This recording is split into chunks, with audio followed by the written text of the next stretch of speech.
This hearing is called primarily for the tax amnesty bill, which we know is a accompanying measure to the train package being pushed by the administration. One aspect we'd like to touch on is the possible expansion, given that the House has passed a measure to have a state tax amnesty, but certain senators would like to expand it to include a general amnesty. And if I'm not mistaken, the last general tax amnesty we had was in 2008. So we'd like to solicit your opinion as to whether it's a good time to have it, and assuming it is, what are the conditions that we must place in the measure to ensure that it raises the sufficient funds for the government, and that it will properly incentivize taxpayers to come forward and settle any delinquencies, or which we've seen Indonesia had a very successful tax amnesty recently. I think that's still ongoing. So, and also on the agenda are some measures on certain financial transactions, bank transactions, dividend distributions, foreign currency deposit accounts. So, without further ado, thank you for coming, ladies and gentlemen, and we'll ask the Committee Secretary to acknowledge individually the guests present. Salamat po. Magandang umaga. Thank you, Senator Angara, Honorable Chair. For today's hearing, the guests are as follows. Representing the Department of Finance are Assistant Secretary Mark Dennis Hoben, together with Director Juby Denoprata. We have the presence of former BIR Commissioner Attorney Kim Jacinto Henares, now Commissioner of Independent Commission for the Reform of International Corporate Taxation. Representing the Bureau of Internal Revenue, we have Attorney Marisa Cabreros, the Assistant Commissioner for Legal Services, together with Attorney Nina Asuncion. From the National Tax Research Center, we have Deputy Director Mr. Teresita Salomon. Representing the Anti-Money Laundering Council is Attorney Roland Vinelus, the officer in charge of the Anti-Money Laundering Council Secretariat. From the Financial Executive Institute of the Philippines, we have Mr. Eduardo Yap, the Chairman of the National Affairs Committee. We have also the presence of the President of the Tax Management Association of the Philippines, Attorney Maria Lourdes Lim. We have the Chairman and Senior Partner of the Isla Lipana and Company, Attorney Alexander Cabrera.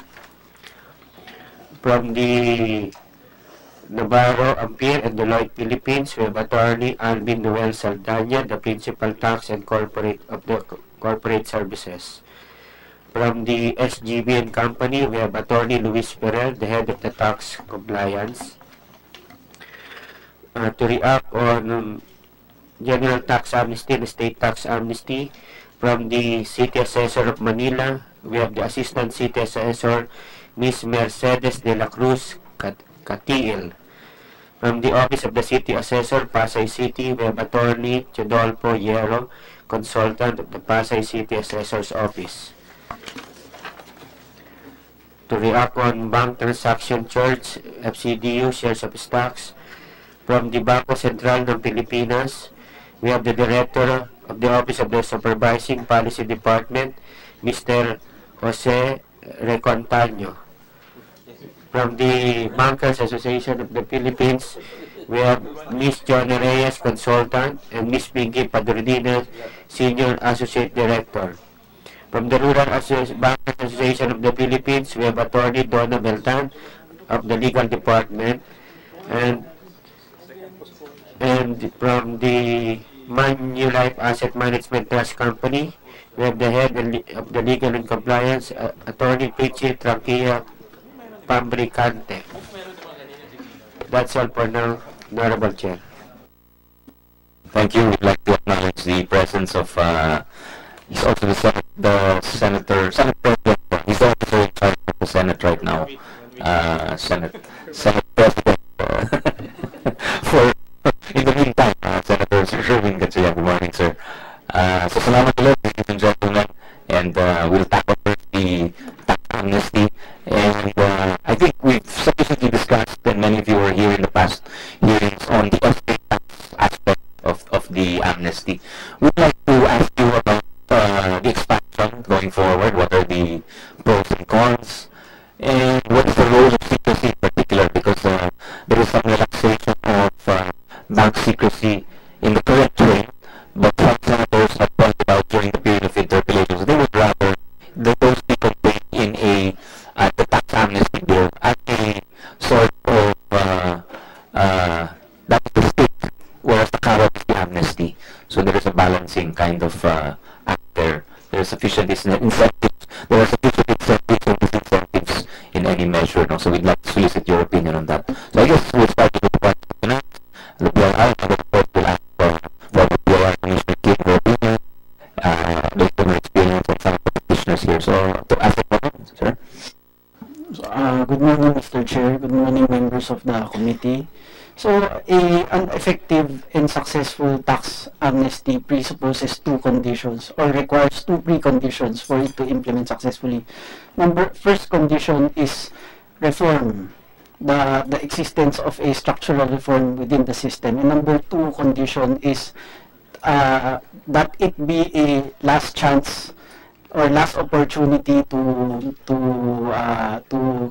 come out clean before imposing a stricter or a different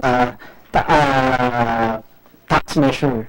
So because of these two reasons, we cannot agree to the proposed tax amnesty right now.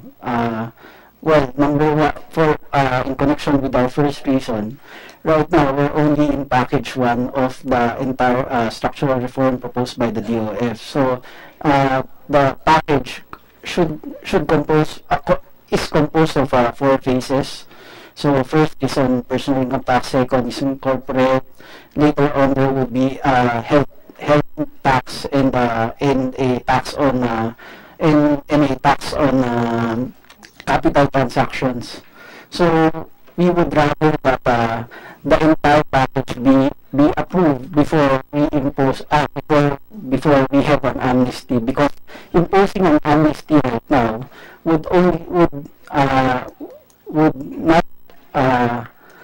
not really encourage those affected by the subsequent phases from coming out in availing of the amnesty. That's number one. On number two, an effective amnesty system presupposes the lifting of bank secrecy. As you said, Mr. Chair, in the case of Indonesia, I think their tax authority is empowered to look into the bank accounts of people who avail of their amnesty program. So without that, without a mechanism such as that, we would probably be limited to our performance in past amnesties, which is not really as successful as Indonesia's tax amnesty. Thank you. Director Julie, anything to add? Thank you, Mr. Chair. Aside from expressing our appreciation for the committee pushing for the estate tax amnesty, which is also part of the package one, just one important thing that we would like to the committee to consider is the period of duration of the availment of the amnesty. We noticed that in the House version, the approved House version, the period of availment is around 2 years, which we think is too long. So our proposal, our recommendation actually is to make it shorter, perhaps by 6 months or 1 year, just within 1 year, for two important reasons.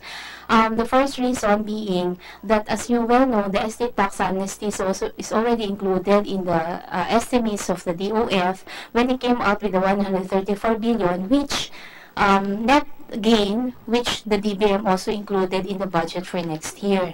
And so the time is very important. the second reason is that this is already an amnesty.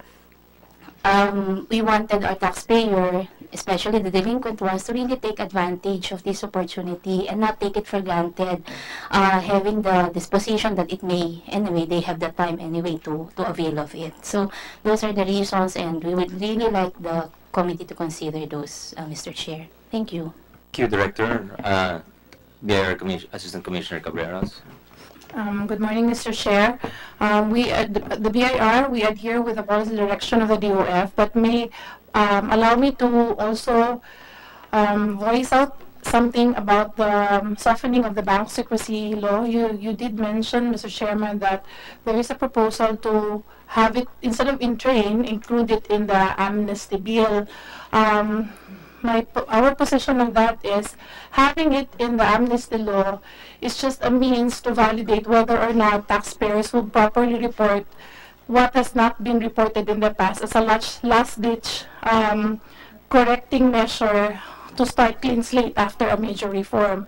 But having it in the train or in the tax law itself as an exception would have more permanence and establish or stabilize implementation in the sense that the automatic exchange of information is actually a tool for tax authorities to address cross-border tax evasion. And it's more long-term and an immediate tool as against that of an amnesty, which is of a limited application only.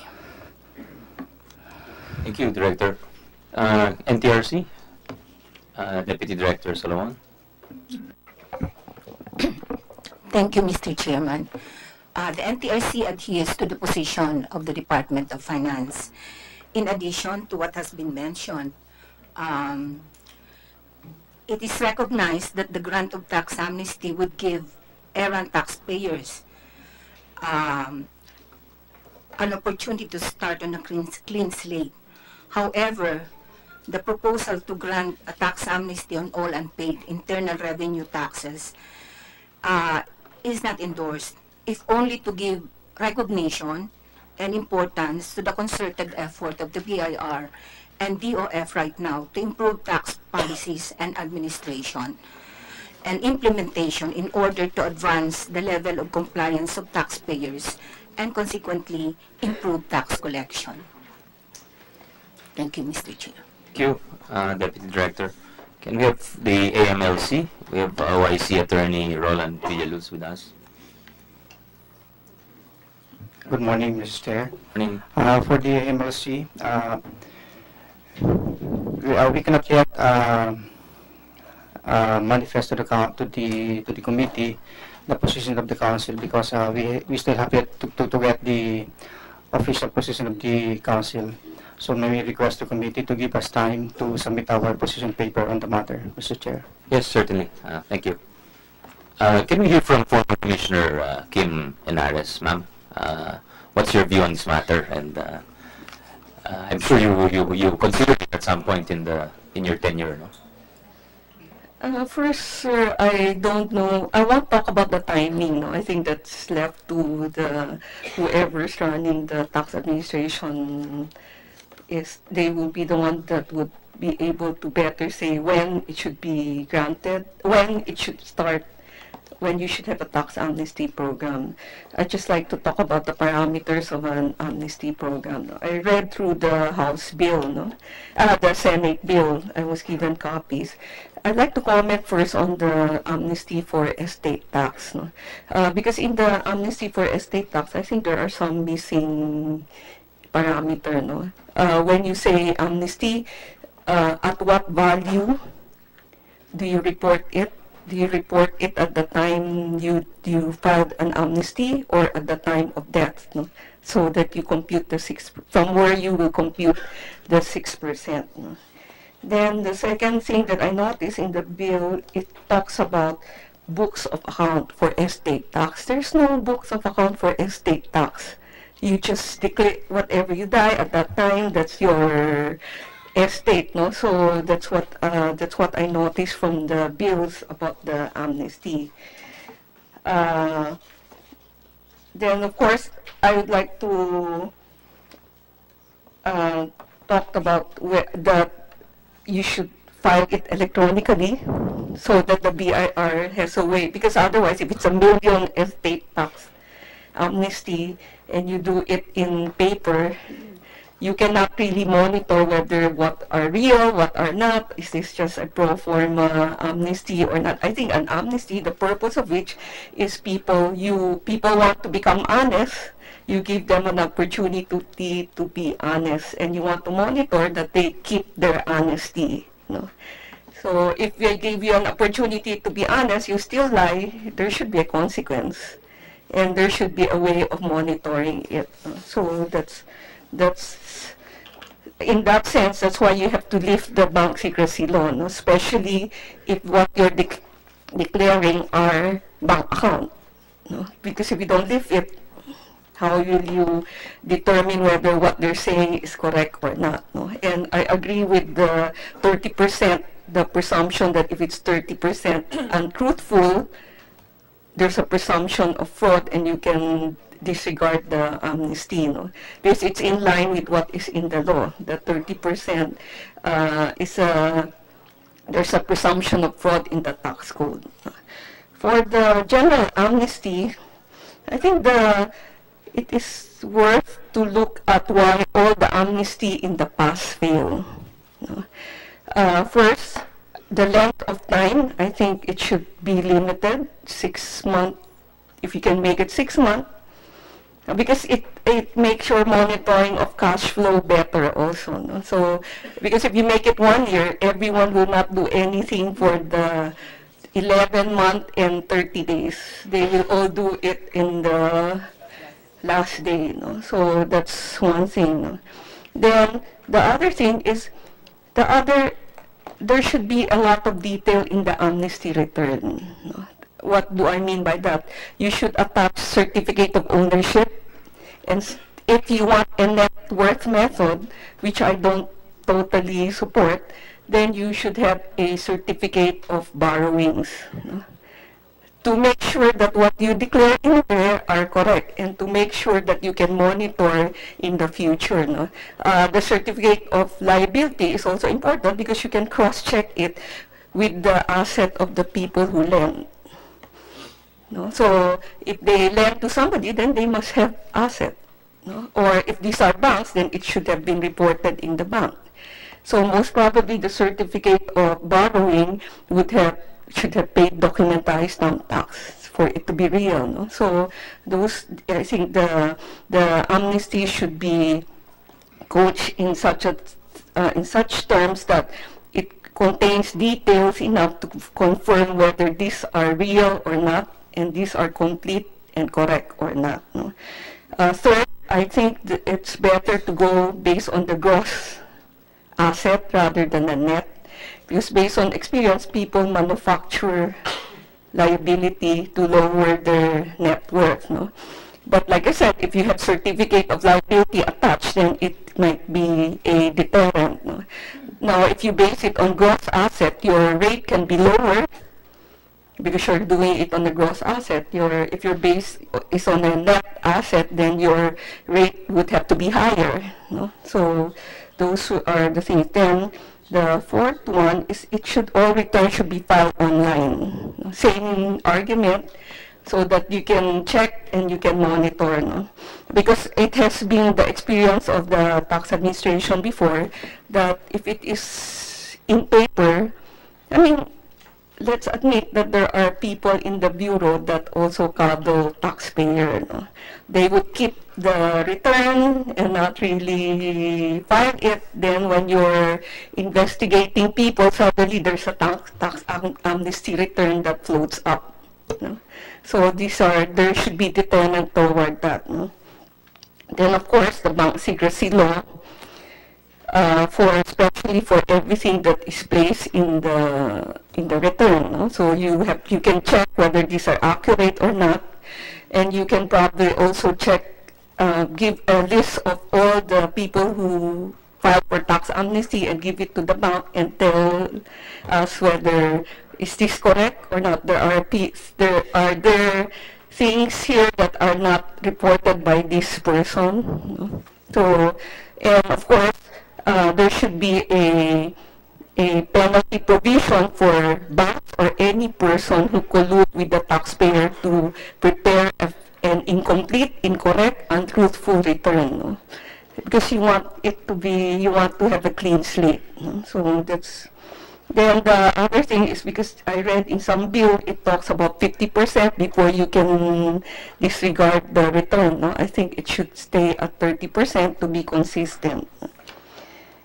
Then in the past, the experience of BIR, because they limited the investigation to just 2 years, that's too short. No? If after 2 years that return is not touched, it is presumed approved, and you cannot go back to it. No? I think that's, if there's fraud, there should be no prescriptive period, no? Because in the first place, it's fraudulent. Why should it protect anyone that committed fraud? No? Then after that, I think it should be a requirement that whoever filed for an amnesty should be required to file online. No? Their returns should all be online filing, no? So that you can continue monitoring their compliance. I think those are, basically, I think those are the parameters for a real tax amnesty for people who are really wanting to start fresh and clean. So those are my opinions, sir. Thank you. Thank you, former Commissioner. It's very useful. Senator Sherwin, yes? Mr. Chair, just basic questions lang. Attorney Henares, what type of preparations do we need before we undertake amnesties? What type of information that we need to set up in order to, let's say, gauge whether an amnesty will be successful or will not be successful? And then the next question is, what type of measure that we need to have in order to, again, no, determine whether an amnesty is successful or not? No? Ano ba yung mga information that we need to have prior hand before we actually go into the amnesty? Well, I think to have a successful amnesty, first, you should prepare the IT infrastructure. No? Because for me, I think you should file online. No? So you should agree on what data should be in the return. For me, the data in the return should be very itemized. No? So when you talk of banks, you don't just say cash in bank. You say cash in bank in BDO account number blank, branch blank, account number blank, right? So that when I go to BDO, I ask him, okay, this account payer said that they have this. Is this the only account they have? Is this true? No, so we know, because otherwise it's BDO and ham and ho and say, and when you catch them, they'll say, yeah, it's true, that account. But he has other account. You did not ask me naman about the other account. Eh? So I think those are important things that should be prepared. No? You should have agree on what is the content, the details. It should be detailed. There should be a waiver from the taxpayer that allows the Bureau of Internal Revenue and the repository of all this kind of data to provide the information. No? The information not only of whether it is there and that amount is correct, whether there are any other accounts that are there and what are this amount.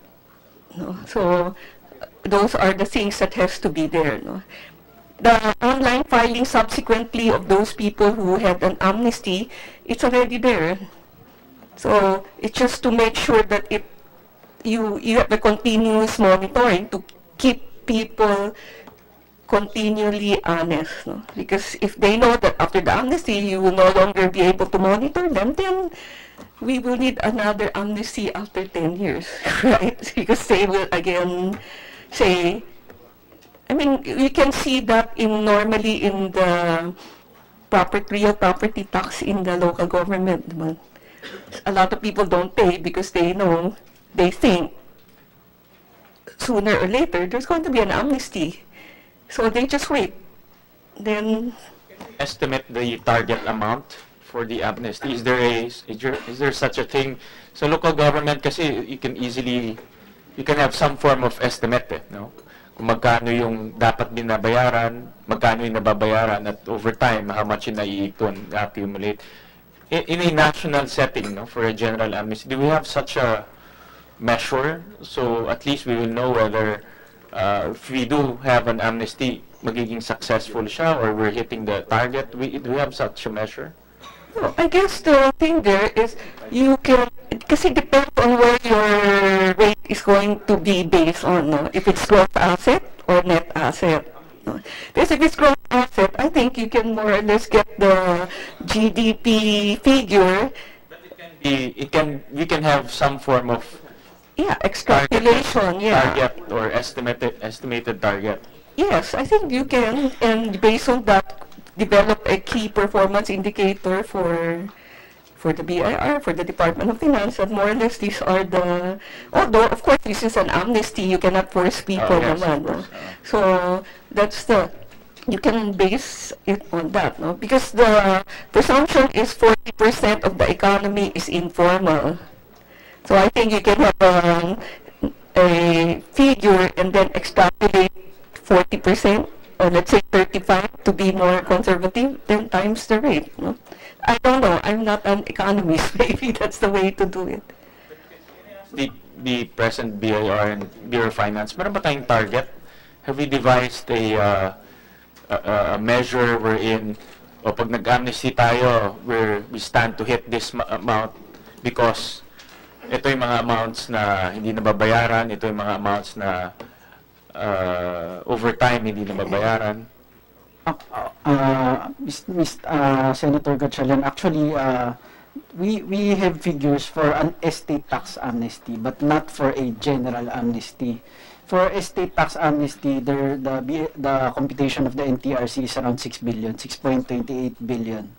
6.28 billion, no, sir. 28. 28. So, but if you tell us a little bit how you computed that. I acknowledge the minority leader, Senator Julan, sir. Secretary Hogan, you said 6.28 billion. That's based on gross estate, not on net estate? It's based on net estate. Net estate. Net estate, yes, sir. But if you, maybe we can ask the NTRC formula. I'm sorry? Is it okay to request the NTRC? Let's ask the NTRC. Is that what the minority leader is asking? How they came up with the computation, sir? Maybe we can ask the NTRC since kayo pa yung source ng computation. Yes, sir. And if it's based on the net estate as asked by Senator Gilon, maybe explain what percentage you're using. Unfortunately, Mr. Chair, I don't have the working data on the estate tax. Okay. Can you just submit to us so we can share yes, it with the, the senators? What I have is for the general tax amnesty. Okay, tell us what you have for the general tax amnesty. We merely based it on the past, the most recent tax amnesty. 2008? Yes. Okay. And the percentage of the collection to the GDP and to the BIR collection. Was it? Oh. So, as a percentage to the GDP, the collection for the tax amnesty was at 5%, it was 0.08% of the GDP. And about 0.08%. 0.08% as a percentage of GDP. Of GDP. And this is 2008. Yes. And this is based on amnesty using net income, unreported net income. Net worth, that was based. Net worth, I'm sorry. Unreported, unreported net worth. You have no computation saying, and on what was it, 5%? What was the percentage in the 2008 amnesty? What, 5% of the net worth? Yes, sir. There is no computation, of course, if it is X% of gross. I'm sorry, of gross assets, not. No, we don't have that, sir. You don't have that. We don't have that data. Because in Indonesia, for example, if I it's on gross assets, a certain percentage. Have you studied that now? Have you seen the Indonesian model?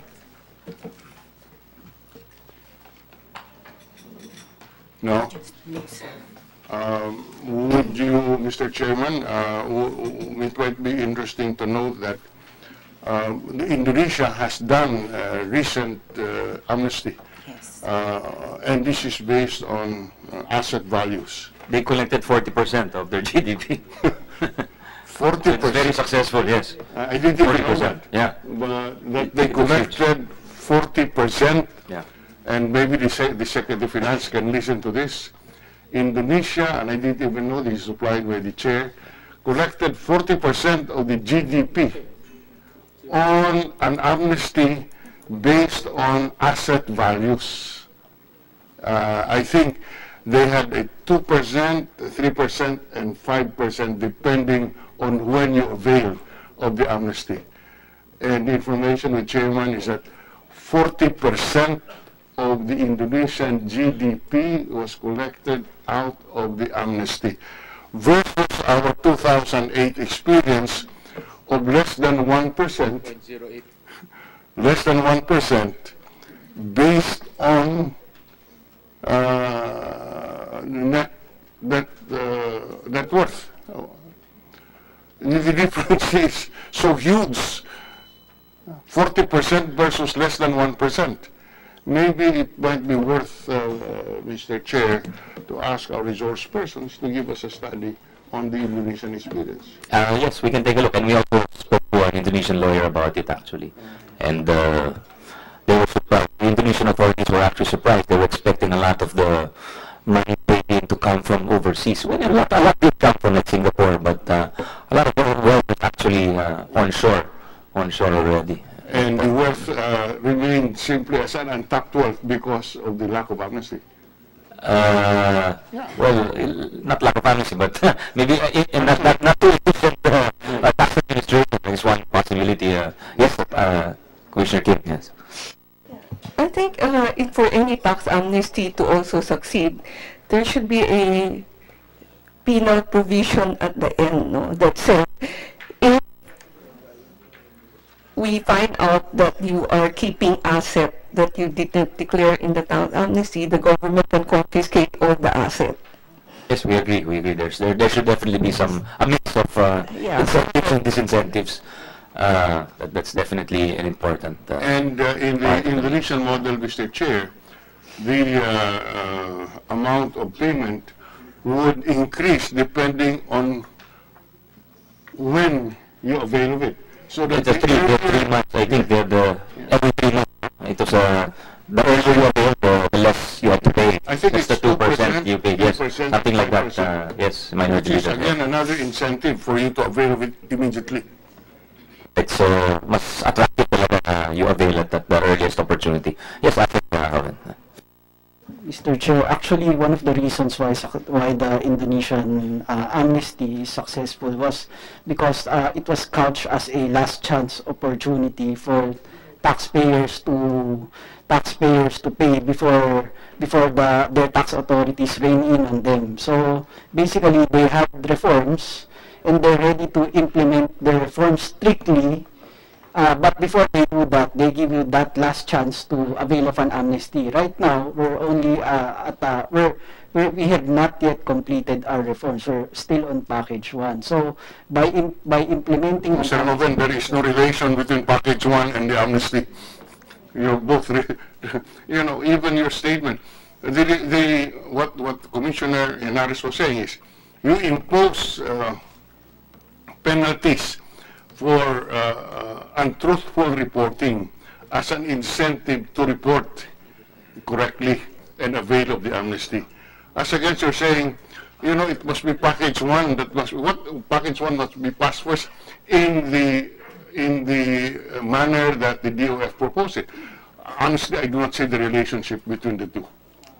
Mr. Minority Leader, actually, Package 1 refers to income tax reforms on individuals primarily. Yeah. Package 2 refers to income tax reforms on corporations. An amnesty presupposes an amnesty on both natural and juridical persons. Yes, but what I'm just saying is it has no relation. An amnesty in this particular case has no relation to changes in the tax rate, both in the individual and corporate.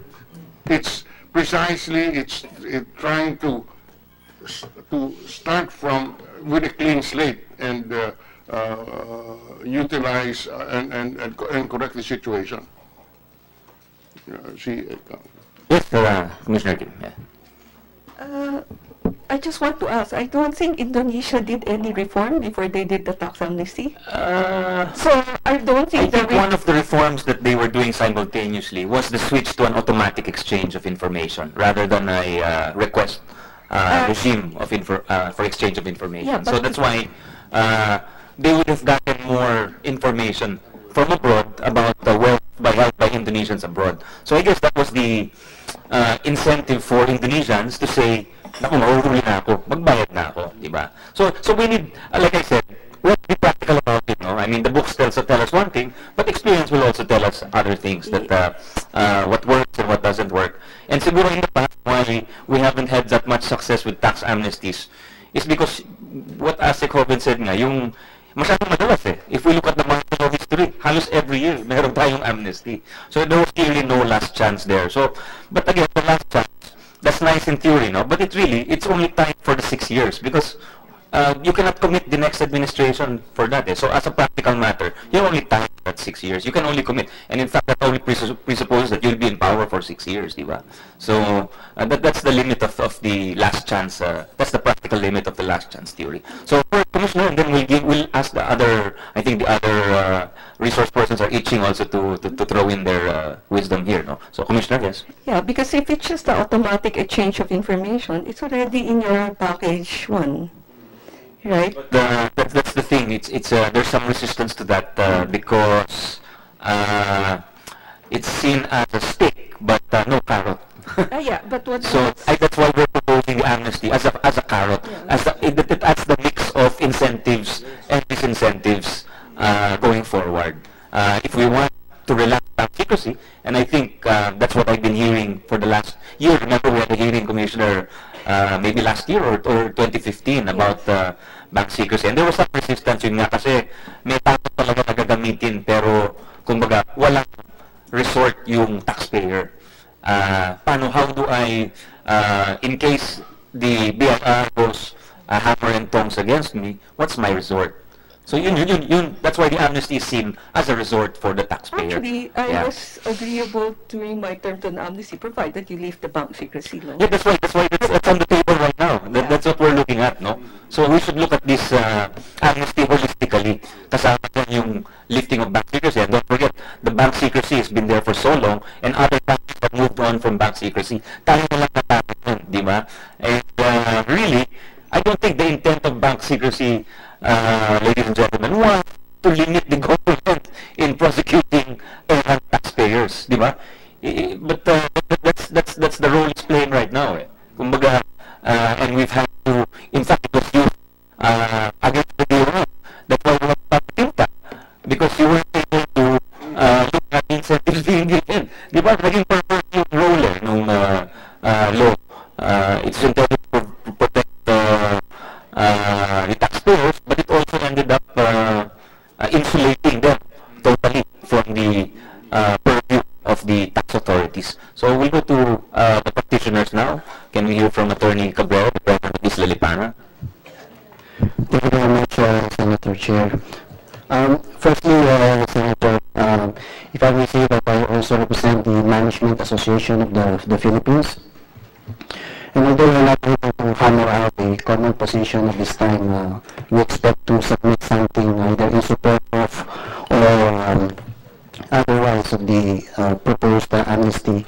Let me put in some of my observations as a practitioner serving various big multinationals and SMEs. Well, firstly, Senator Chair, I think there should be a distinction between the estate tax amnesty and the general amnesty. Insofar as lifting of the bank secrecy is concerned, or waiving that is concerned, for purposes of availing the amnesty, the amnesty is based on one main consideration: practicality. And that is for both sides. Is it practical for the government? Is it practical on the part of the taxpayer? So going to the estate tax, the only thing, when I say this in a manner, the only thing that can possibly happen in an estate tax assessment is that people will be declaring the undeclared real estate properties. They will not declare their cash in bank or whatever that amount is, and they will be asked to waive the bank secrecy in order to qualify for estate tax amnesty agreement. The estate tax amnesty agreement will fail. But there's another important reason for estate tax amnesty, and that is to make the assets productive. Because an asset that doesn't get transferred to the rightful owner will not encourage investments in that property, will not encourage development. Everything will be endowed.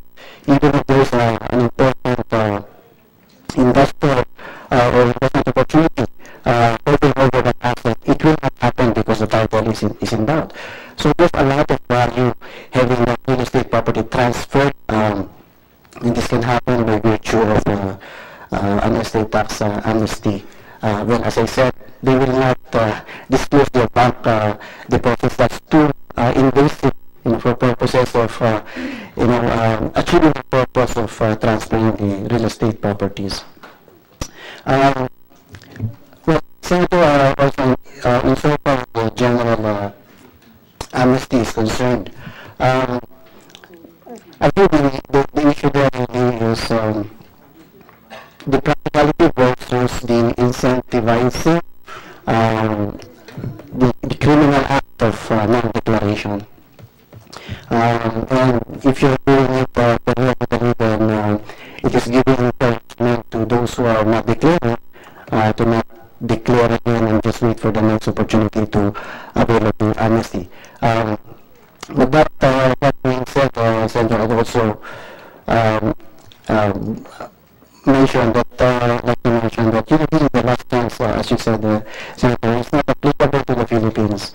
And we need to be very candid about this.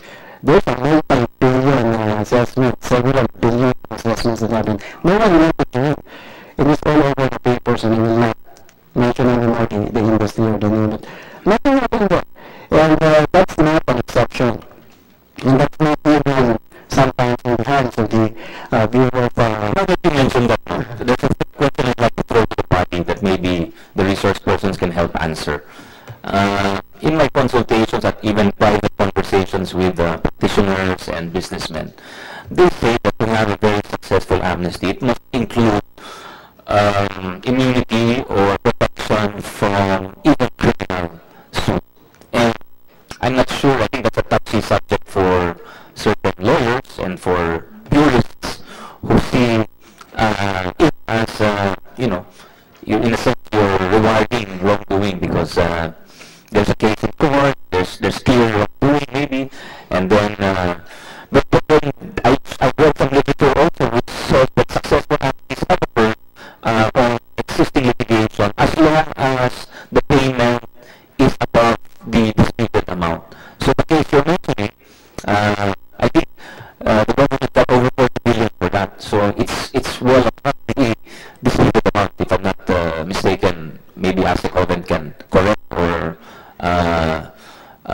confirm my statements. But sa akin nga, in principle, I think that's a personal opinion of the chair, no? That I think we should include all if we really want to wipe this slate clean, we have to include all of the types of immunity, all of the types of litigation, so long as there is a reward for the government, or there is as a practical matter, diba? What is the goal? Let's be clear. Yeah, Senator, I have no disagreement about the immunity from criminal prosecution. Otherwise, no one will agree. Imagine bring yourself forward and sinasabi mo, exactly what you're saying. Magbabayad ako ng billion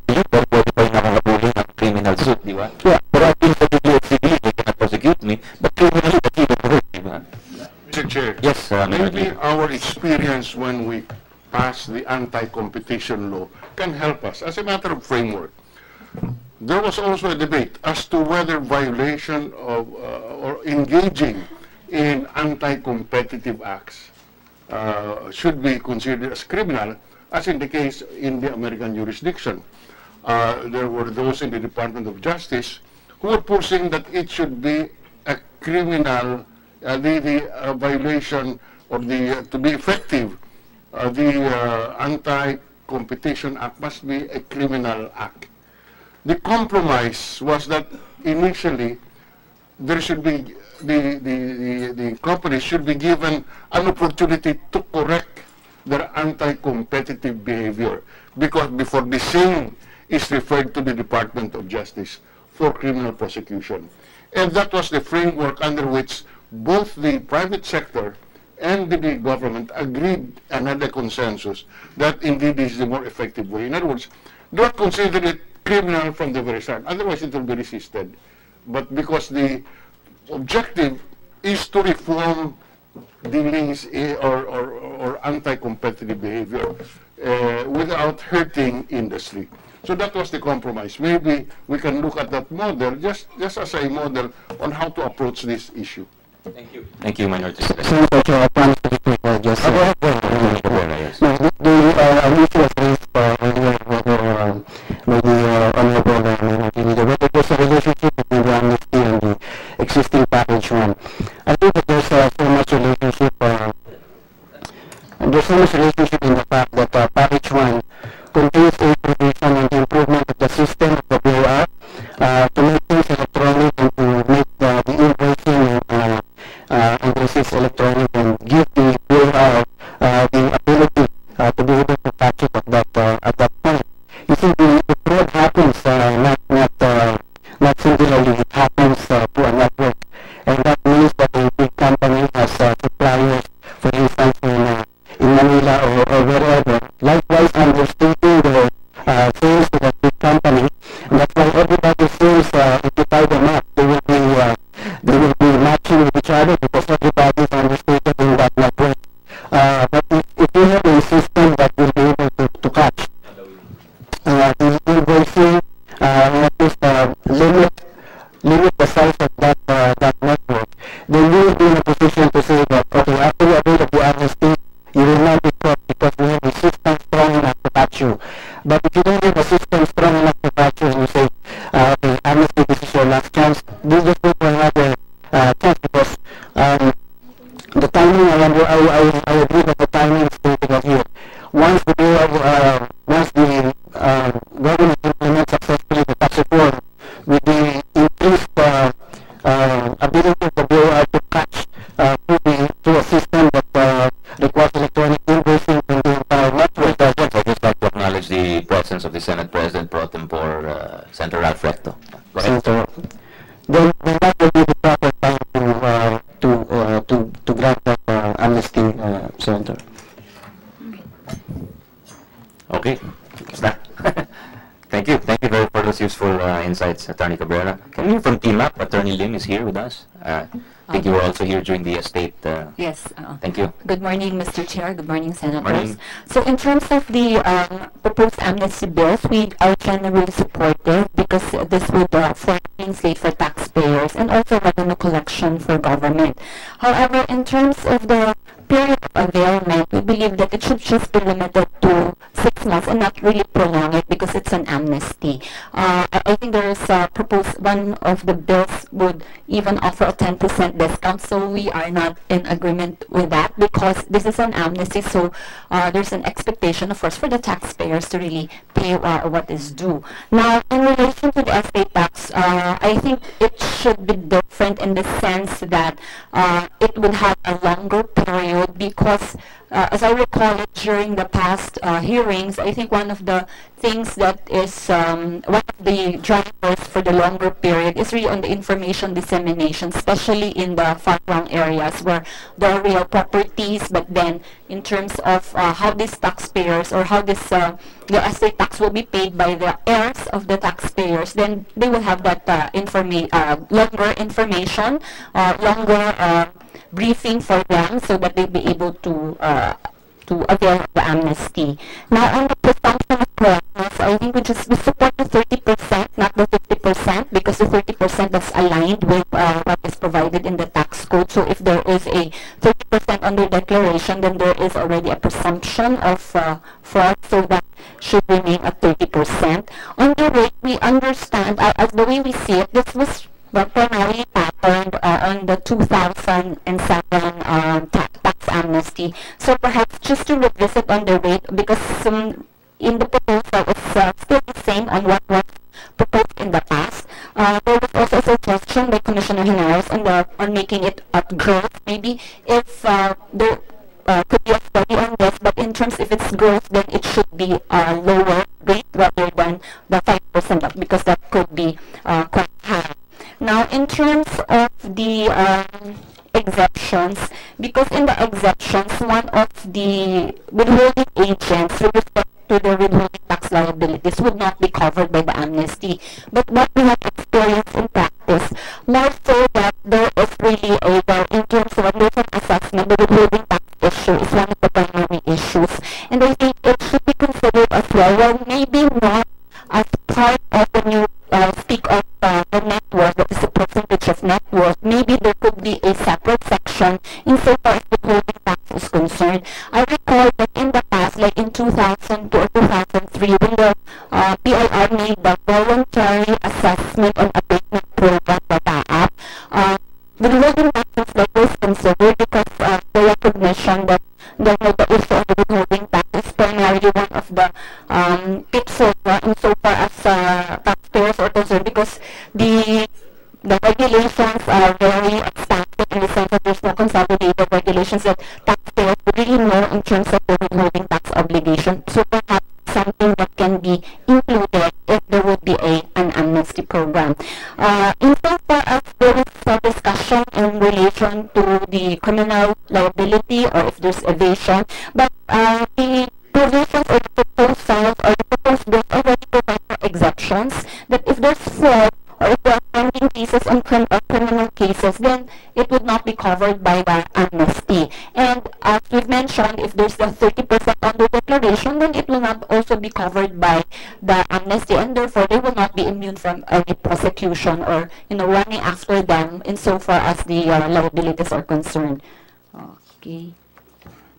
That would be all. Thank you. You're raising your hand, yeah.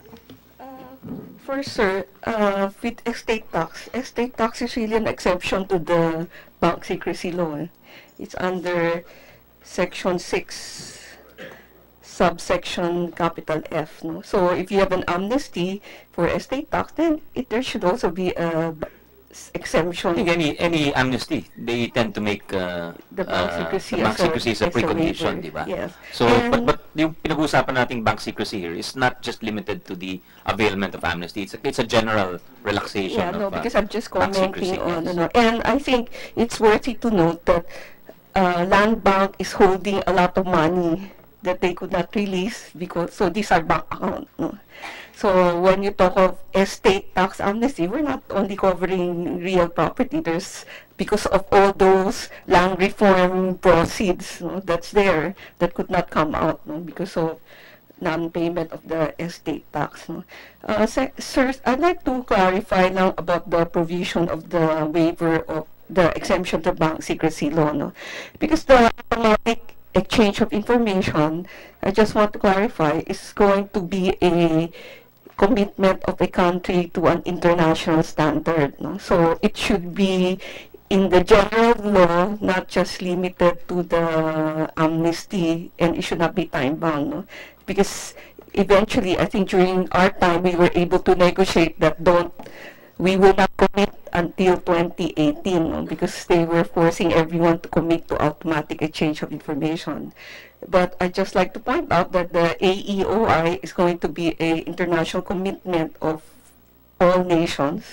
Otherwise, we will go back to when we came in 2010. We suddenly found ourselves in gray list, and we suddenly have to come back to Senate and Congress to Commissioner, what you're saying is that if we do not adhere to this prevailing or regime of automatic exchange, we will be penalized going forward.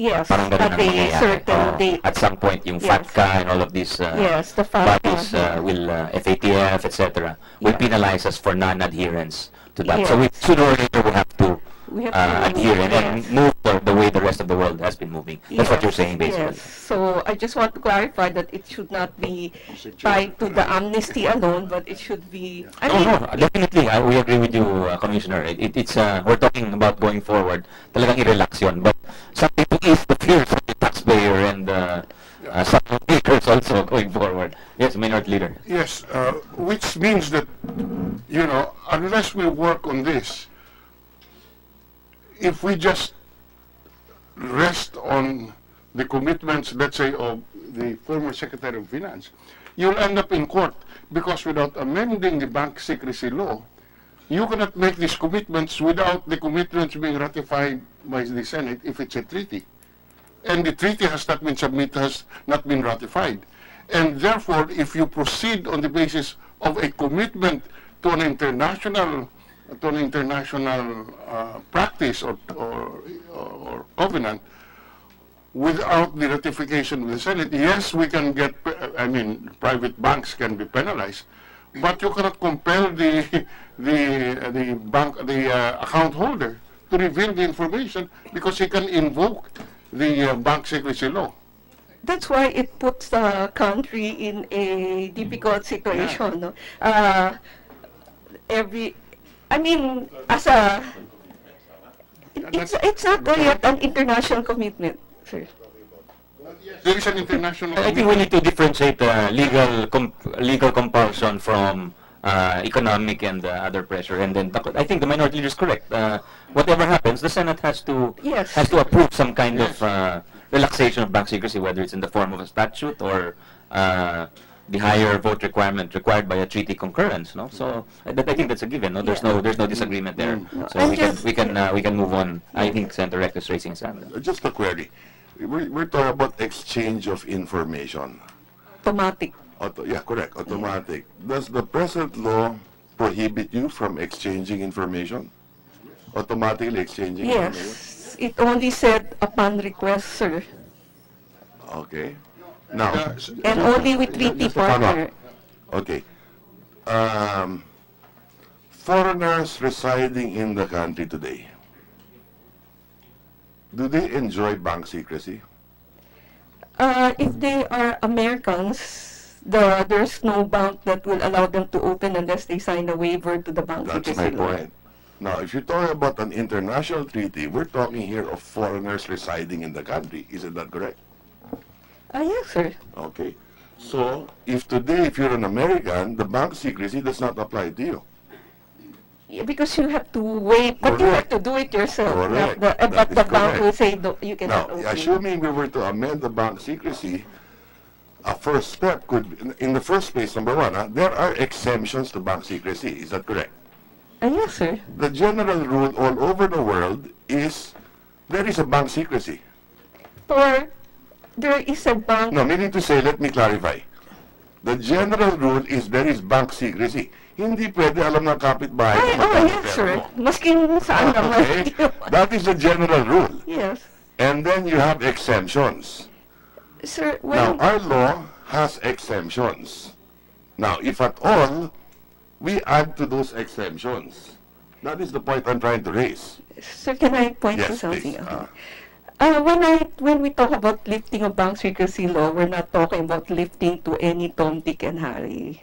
We're only talking about lifting to government agencies, specifically the Bureau of Internal Revenue. No? That's even in the world, a bank account are confidential except to their tax administration. No? I understand that point. So That's just the lifting we're talking about. Correct, Now, we're correct. not talking about lifting the bank secrecy to anyone else. Yes. We're only talking about lifting One of it the to the tax reasons why administration. in the Philippines we have a bank secrecy law that is maybe stricter than others is because of the political maturity in the country. Meaning to say that sometimes kasi people in government abuse their authority against the individual or the taxpayer for that matter. And that's why you have these certain protections. That is the point I'd like to raise. Now, if you are not a Filipino and our international commitments are such to provide automatic, I have no problem with providing automatic information as well. But let's start with possibly foreigners in the country, among others. I mean, there are many ways of doing it, huh? But I will not belabor the point because I understand the points that you're trying to raise, no? But with the permission of the chairman, if I may, because the issue today also, if I'm not mistaken, what we're discussing here, and these issues of bank have been debated for a long time, and I expect debates on the floor and in future committee deliberations as well.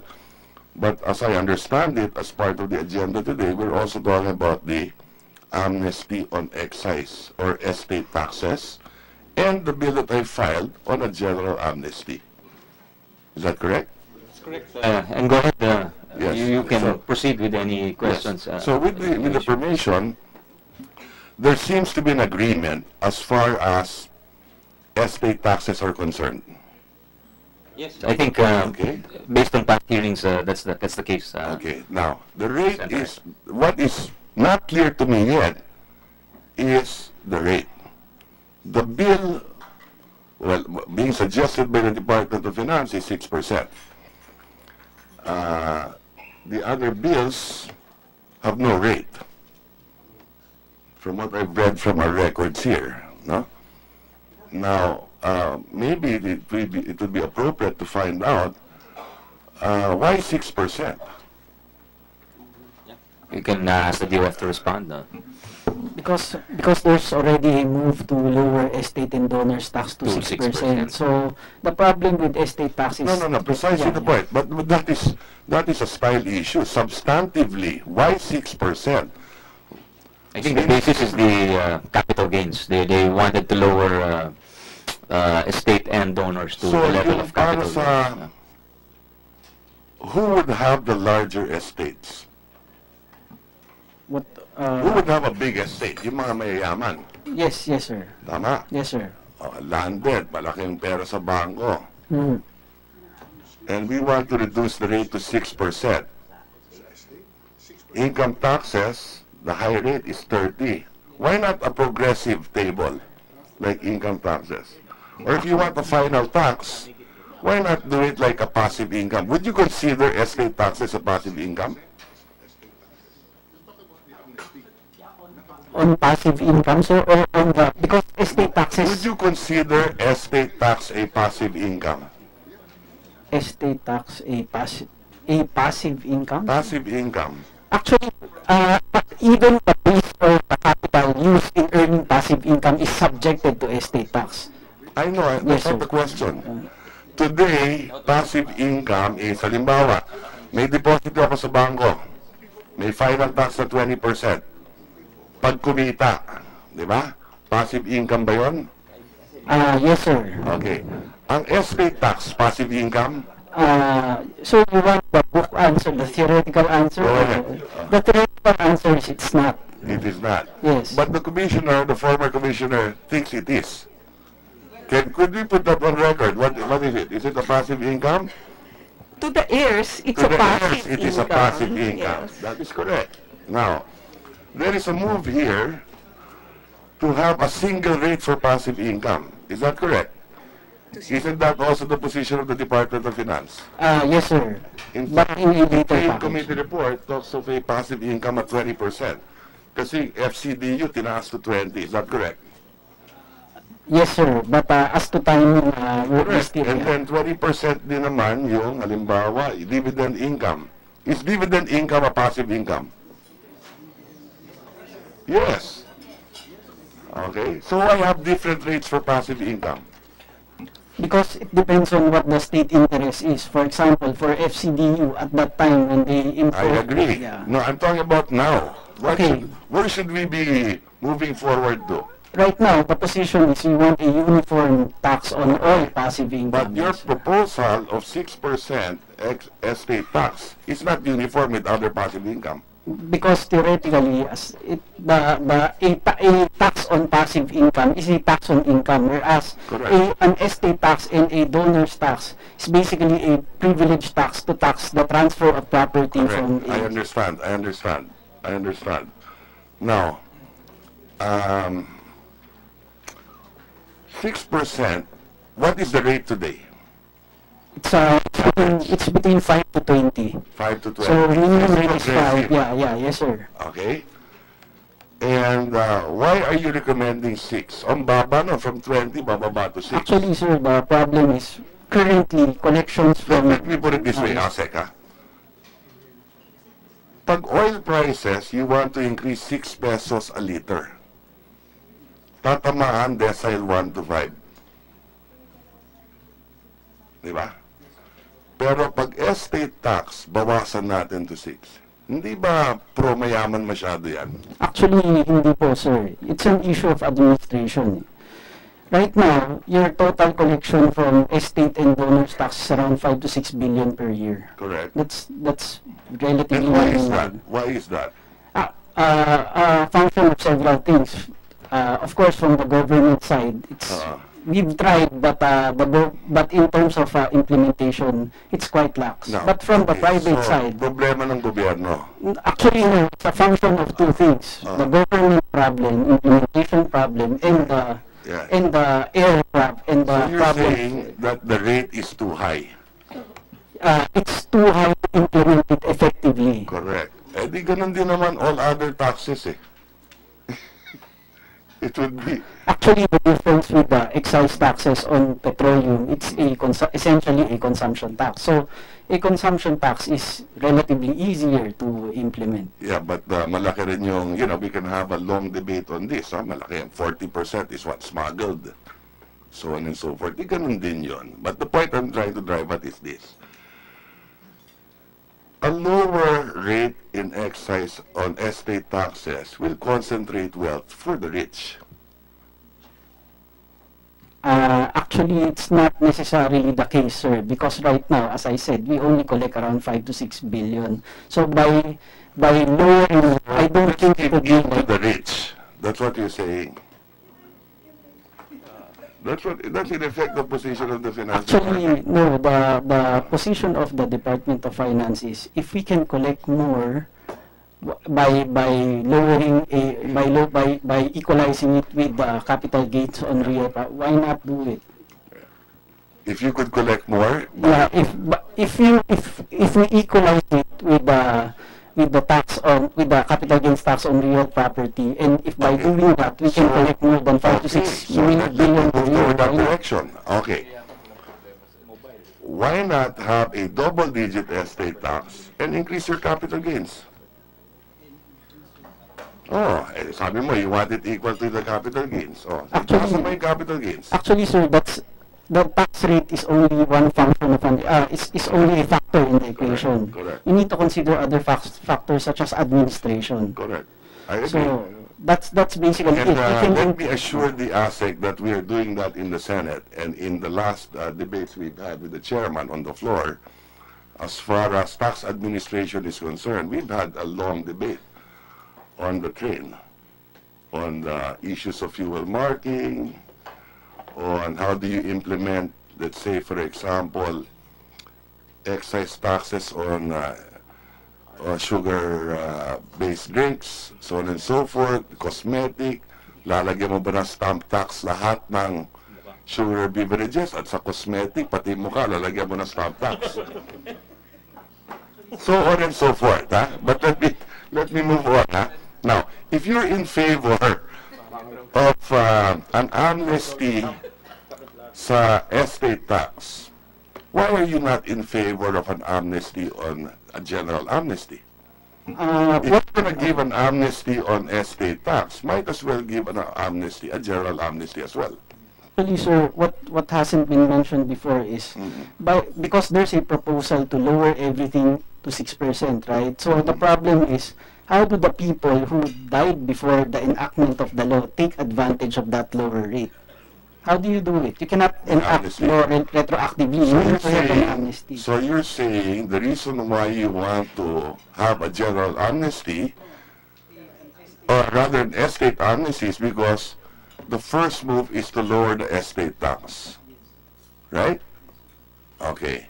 And because of that move, you want now to have a general amnesty. I mean, an estate amnesty. That's what you're saying. Actually, it's a fairness issue. Eh. Yeah. If you lower it to 6% for future for people who died, that is from an the if. Because I have a bill I filed reducing it, but still progressive rate.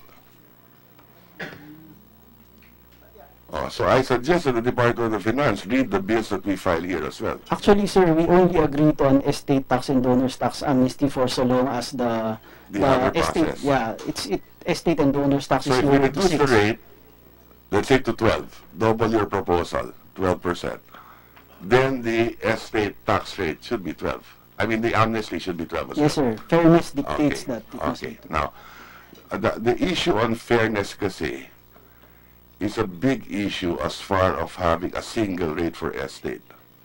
I know on the administrative side it's easier to implement, and I agree with you. If we're talking about fairness, if you have a progressive tax rate for individuals, why not have a progressive tax rate for corporations? Actually, the textbook answer to that question is classical corporate taxation requires a single rate at the corporate level, because by doing it progressively, you will have a tax on a tax. Because a corporation does not earn income in isolation. Eventually, it needs to flow through from that corporation to an individual. So if you do it... Iba naman yun, dividend tax naman yun eh. Actually, the textbook... Yeah, that's textbook. But in practice, many countries around the world also, in the more sophisticated, they have a progressive corporate income tax rate too. Actually, in some countries, like the UK, I understand they have an integrated corporate tax. So they tax at the corporate level, and they credit any tax on the dividends. So basically, it's just one system. In the US, it is progressive.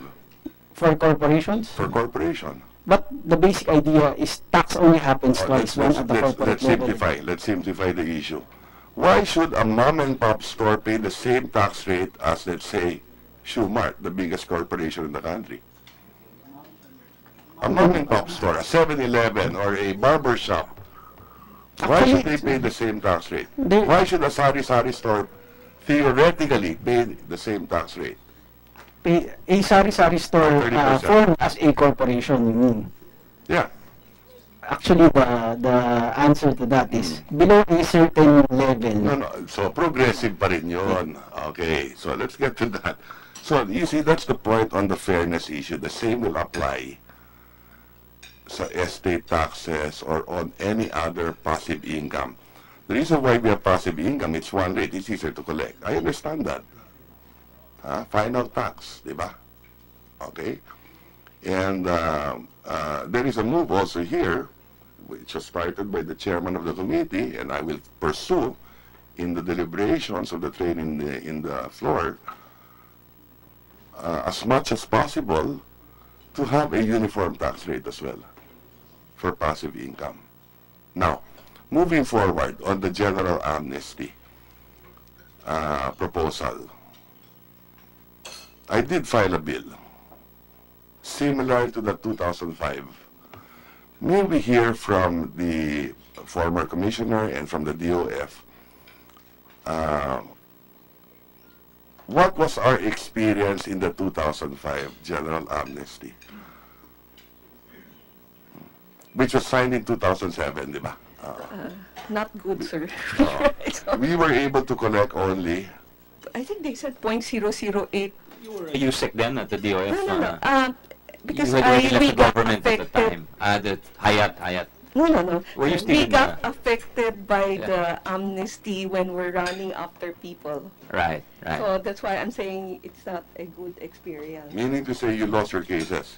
No, sir. Yeah, Yes. because because of the way it was implemented. I don't know about, Okay. I don't know about the law itself, but the way it was implemented, that's why before I said there are parameters that I think will make it successful given our experience in the past. No? About timing, I have no idea. I think you were recommending gross income instead of net No, worth.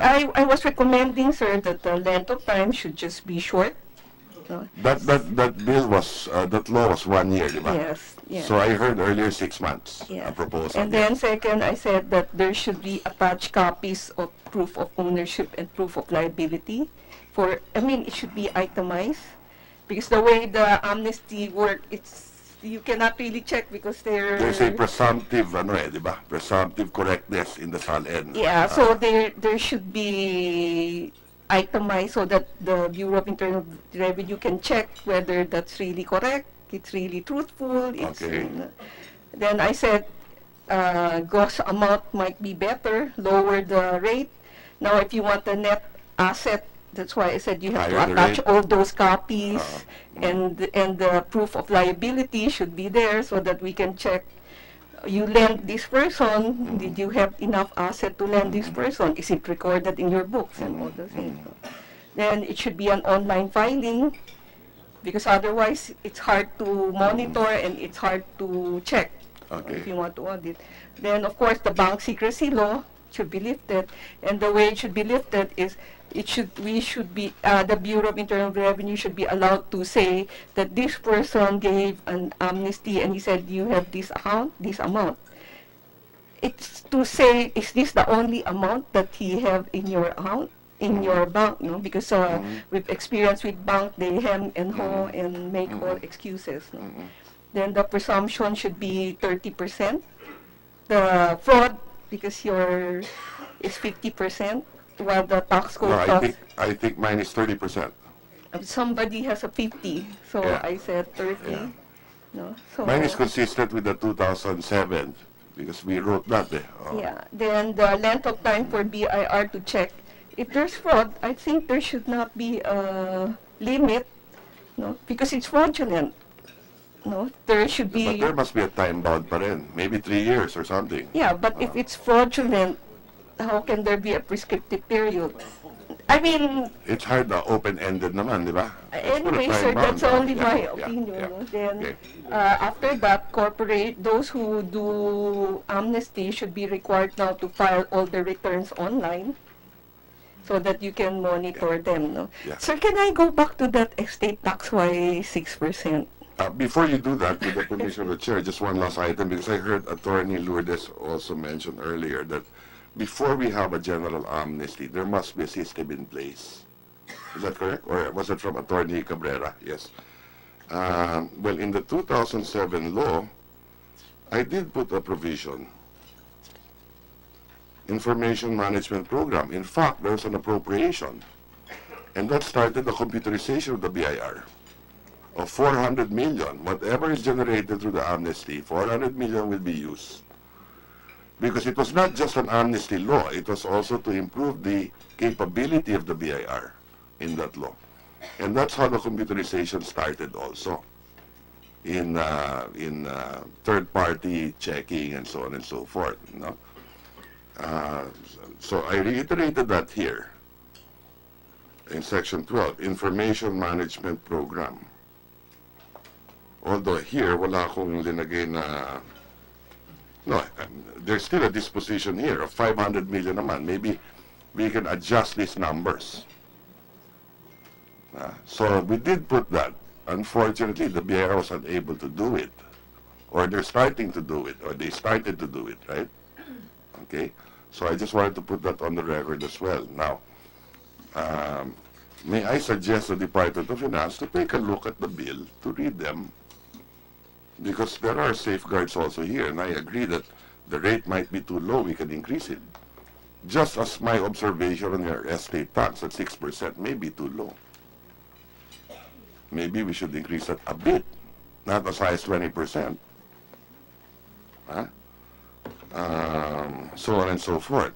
And we do have several bills also on the same issues that I suggest our resource persons to take a look at.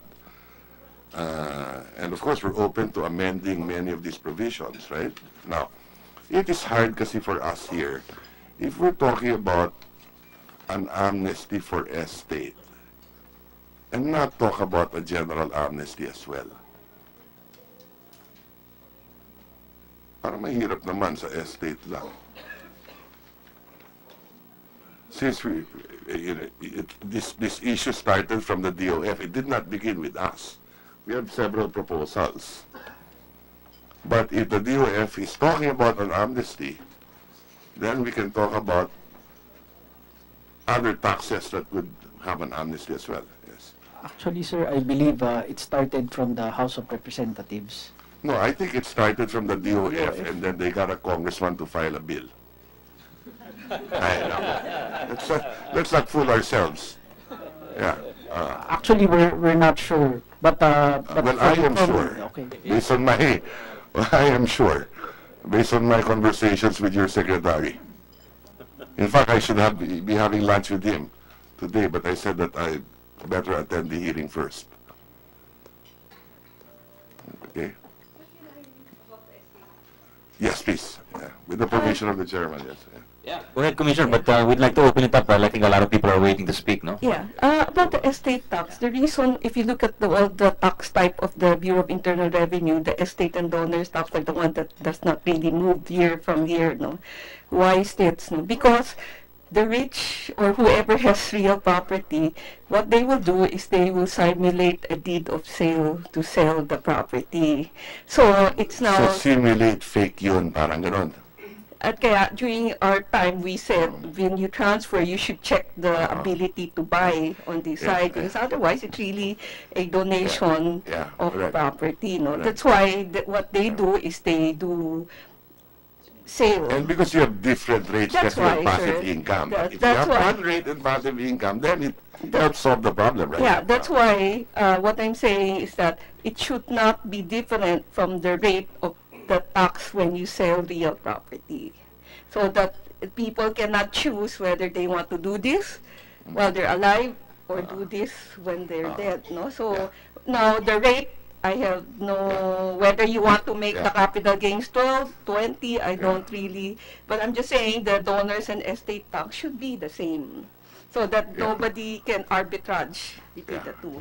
What is the relation of the capital gains naman? Huh? 6? Yeah, the reason why they're saying 6 is because they're equaling it to the capital gains. Yes, that's why, you know. So, so that's why I'm saying the estate tax and donor tax should be the same as the rate of capital gains tax for sale of real property. So that people don't... So uniform rate. Yes. So what the rate is, I have no idea, sir. That's something that we should look for. Yes. Now, assuming that that rate is 10%, so posible ang FCDU 10, interest income sa banko from 20, baba ng 10 din. Pare-pareho na lang. Yeah. So same rate for everything, so you don't do an arbitrage. Walang arbitrage, di ba? Yes. Now, so we're better off moving toward that direction. That's the point I'm trying to drive at. Yes, to one single rate. Sir. That's right. Then the second thing about your... As much as possible, right? Yes. So the second thing that you raised, sir, about having 2 rates for corporate, small and big, this is what will happen, sir. No? People will just keep on creating companies and companies. There's going to be an arbitrage. Not necessarily. Not necessarily. Because there is a cost to creating all of this. Yes, it's an administrative nightmare also. Yes, sir. But the rate might be worth the... And also when people...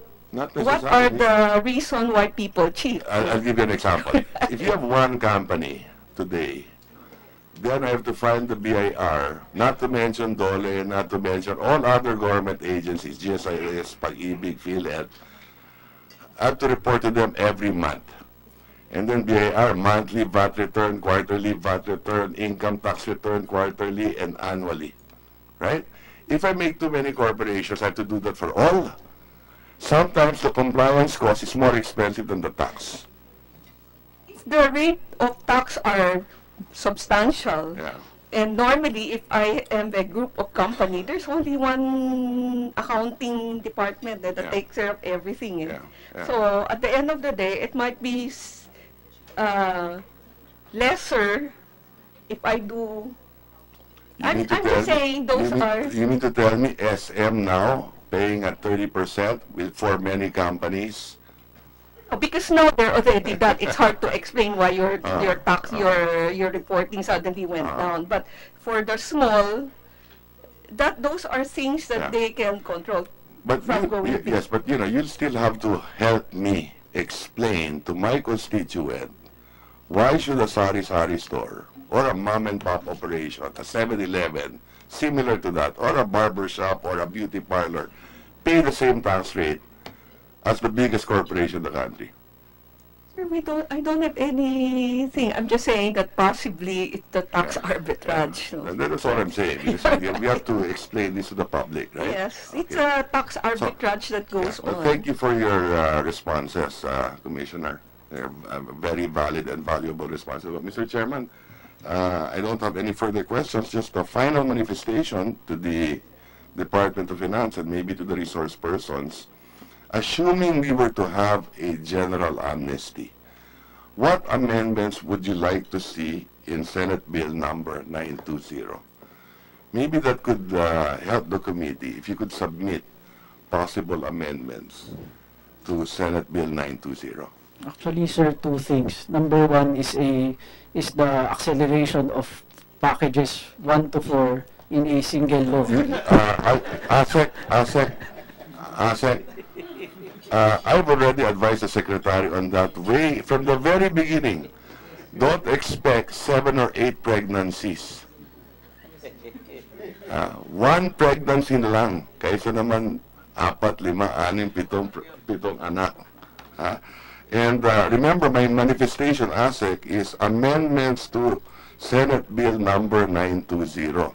You cannot put here as an amendment the passage of train 1, 2, 3, 4, and 5. Thank you, ASEC Jovan. Thank you. Second request, yeah. The second request is for the general repeal of the bank secrecy law. General repeal of the bank secrecy law. Or a general enough repeal. Let me tell you again that you cannot have a general repeal because the rule is there is bank secrecy. Hindi pwedeng alam ng kapitbahay mo or any Tom, Dick, and Harry kung ano yung bangko mo. Diba? So, what are the exemptions? Perhaps a relaxation is what you're referring to as Yes. Yeah. a relaxation. Actually, Rather than a general repeal. but right now, there's already a proposal to relax it. So we probably want a further relaxation in accordance with the proposal. Give us the wording that you seek. But like I said, you must look at it within the whole context of because amnesty. One point on this, yes, Senator. on this bank secrecy. I Mr. agree Chairman. with you that we should be moving toward the Mr. Chairman, financial if I standard. may. But the last Could you hold point, your horses, Mr. Yap? Yeah, the last we call on point, you. yeah, is today naman, there is no absolute. You can go to court and the court can order. No, that is rare because we have not defined fraud in the tax code. There is no definition of fraud. I know what sections you use. I'm familiar with the sections that you use. But that's precisely the point. Maybe later on, that's another issue that we can talk about. But that for another discussion. Today, because it's very vague. So we're open to that. Let me put that on record. We're open to that, no? But then we have to define it properly. So there is, and so the point is, there is no absolute because you can go to court and ask for a court order. Actually, sir, the problem there is the tediousness of doing so. So, Tamad lang kayo, actually, sir, Parehong taxpayer, pinahihirapan din ninyo eh. yes. Monthly. Actually, Punta sa BIR, magpa-file ng return. Quarterly, annually. You know, I know of many small companies na instead of thinking of improving their business, puro compliance na lang nasa isip. And that's why we will take the opportunity also in the train to reduce itong mga hassle sa BIR. Di ba? Oo. Yes. Sir, you know, the number of times you file is really, it's for me, it's really a way of giving taxpayer the avenue of paying their taxes by installment. No? Because if you look at the way the taxpayer behave, no, once we behave, once we have the money, we spend it. Attorney Kim, Commissioner Kim, I have no problem with installment. Yes. No, ang problema ko is yung pahirap sa taxpayer, yung compliance. There are just so many difficulties that a small business will have to undertake in complying with different government agencies. So that's the only point that I'm driving at. And one is with the BIR. And there's an opportunity now in the train to address some of these concerns. That's all that I'm trying to drive at. Yeah. Thank you. Actually, sir, Thank you. Actually, can we keep the debates, you know, if you want to have a conversation, you can have it outside, but let's have a discussion that involves as many people as possible. Before we go to Phoenix, I think Mr. Yulo was raising his hand. Mr. Yulo? Yeah. Thank you, Mr. Chairman. First, on what the former Secretary of Finance's BIR Commissioner Kim was saying, we tend to look at the estate tax as just another means of transferring title. The only difference is you're transferring it to your heirs. So what happens today, you have different rates: donor's tax, capital gains tax, or inheritance tax. So you end up, if you own properties, trying to figure out, do I transfer my ownership by a sale, a simulated sale, and pay 6%? Do I do a donation of accept one by one every year 10,000 pesos over the next 20 years? No? Or do I just wait until I die? What happens? Okay. Now, when we're on estate taxes, therefore, we find the rates, if it's high, be higher than capital gains. So think about what happens. No? Your parents die, all of a sudden you have all these assets, you're mourning, and you're only given 6 months to pay. Number one, where will you get the money? Unless your parents already have an insurance company will pay you within 6 months. So if you don't pay in 6 months, BIR runs after you, and you have a 25% penalty, and you still don't know how to pay. Then you will do a sale. If the buyer knows it is an inherited property, they will really chew you down. So you're caught in a trap. Then you cannot pay right away. Then the penalty goes on and on. Then it comes to a time when the penalty exceeds the value of the property. What do you do? And if you have 2 or 3 children and they're fighting, they also don't know what to do. So there is something wrong in the estate tax. Whereas if you sold it 6%, finish. But if you happen to get it, you worry where to get the 20%. No, so there's something wrong in the idea. So the concept that this is just a question of transferring title, whether you do it by donation, by inheritance, or by sale, the rate should be the same. Or should it matter? You're just transferring title. It is not passive income. Already, that property, if it's a rental property, is already paying passive income. Whether it was owned by your father, owned by someone you sell it to, or donated to, or your heir, it's already passive income. So it's already being taxed as an asset. Okay? So the point is, when you transfer it, you pay the same tax, and then now you have to pay passive income, because now you have inherited this. No? So I think it's very simple to do that.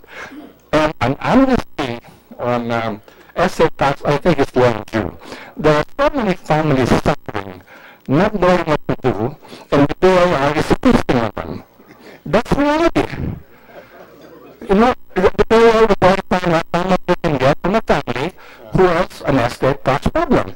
Either they forgot to pay in 6 months. So it's ridiculous. So let's get it over with, file an amnesty, any estate tax, same transfer tax as a capital gains tax. period. So Any we comments? support that. That takes care of the estate tax, but any comments on a general amnesty? On the Will that be well taken by the... On the general amnesty, Mr. Chair, I think we believe it should be absolute. You file properly, then it is absolute. I cannot go back on you anymore because you're giving the person peace of mind to bring up all his wealth and play it in the economy. That's what we want. The slate clean, in other words. Why is the slate clean? Slate clean. Because anyway, today, from then on, we'll be so busy trying to run after current and future tax evaders. Forget the past, because the past again is a source of corruption. That's really what's happening here. Now, the problem here is the valuation of the amnesty. If it's land and real estate, should we do it on appraised value based on taxation of the real estate, or on the market value? That's not the base, because nobody knows how to value it. So that should be very clear. If it is a tangible asset like a car or a jewelry or furniture or a house, how do you value it? Do you get an appraiser? If it's cash, it's cash. It's very simple to value. So I think those were the issues. In the last tax amnesty, we were not sure what net worth really meant. Did it mean purchase value? Did it mean worth today? No, there were so many ideas. And then somebody said, oh, you don't file because everywhere you file, then you can use it as a defense. So everybody would file and pay minimum amount. Now, I think the general amnesty should also identify what the assets are. So if you have 10 real estate properties, you declare that they're real estate property, and then the value is on the real estate tax, then nobody can question it. Rather than a lump sum of the real estate, 10 million. But you don't know where that real estate comes from, or what it is. Now, if it's very clear, everybody, I think, will file. But, again, the penalty for amnesty must not be more than a normal tax. Because I would think, if I filed my normal tax, I would have paid 32%. Now, okay, I was a crook, I did not pay. The mayor runs after me, but he's a bigger crook than me. Because he will take advantage, or he will zoom it on more, right? Then I agree to pay him. And the government gets something, the mayor guy gets something. That's reality, without being, okay? So how do you get around that now? So the idea is, if I withheld 30% of my tax, do we penalize him that he pays the same amount, lesser or more? Maybe if you say pay also the same amount, but he will declare only undeclared assets, not what is already out there. Now, whatever he declares also, I think there are three categories. One, if it has been assessed, what rate of amnesty? Number two, if he is in court, what rate of amnesty? Number three, if he's still scot-free, meaning the bailout has not seen it, and he wants to have peace of mind, he will bring it out. So I think the one in court will have a bigger tax rate, the one in assess, a little less, and the one he's going to bring out of honesty will be taxed the least. Because anyway, the bailout has not found it. Then you will find out that everyone will come out, and then start fresh with this kind of thinking. That's useful. Mr. Yap? Yeah. Thank you, Mr. Chairman. If I may just comment on the estate tax. I think you were at the previous hearing on the estate tax. Yes. So could you keep it short to give the new people, the new resource persons? I remember we had an extensive discussion on this already. Now, basically, this hearing is not really for the estate tax. Yes, it's really for the expansion, possible expansion. Yes, so but there was, if you're just supporting the estate tax, let's limit those comments and let's talk about the new issues. Sir. Yes, but because there was substantial statement made on the estate tax, I would like to say that the rationale for the 6% is to align with the capital gains tax. That's one. No? And also, I would like to say that we should keep in mind that the estate tax is due to an involuntary tax arising out of debt, mortis causa. Now, and invariably, estate assets were previously taxed. So, the estate tax will be a tax on tax. Okay. Now, the 6% might appear to be low, but if we were to consider that due to the periodic adjustments in the the values being undertaken by the BIR, I would like to cite specific examples, because the determination of the estate tax is based on two factors: the rate. So you said that already at the previous hearing.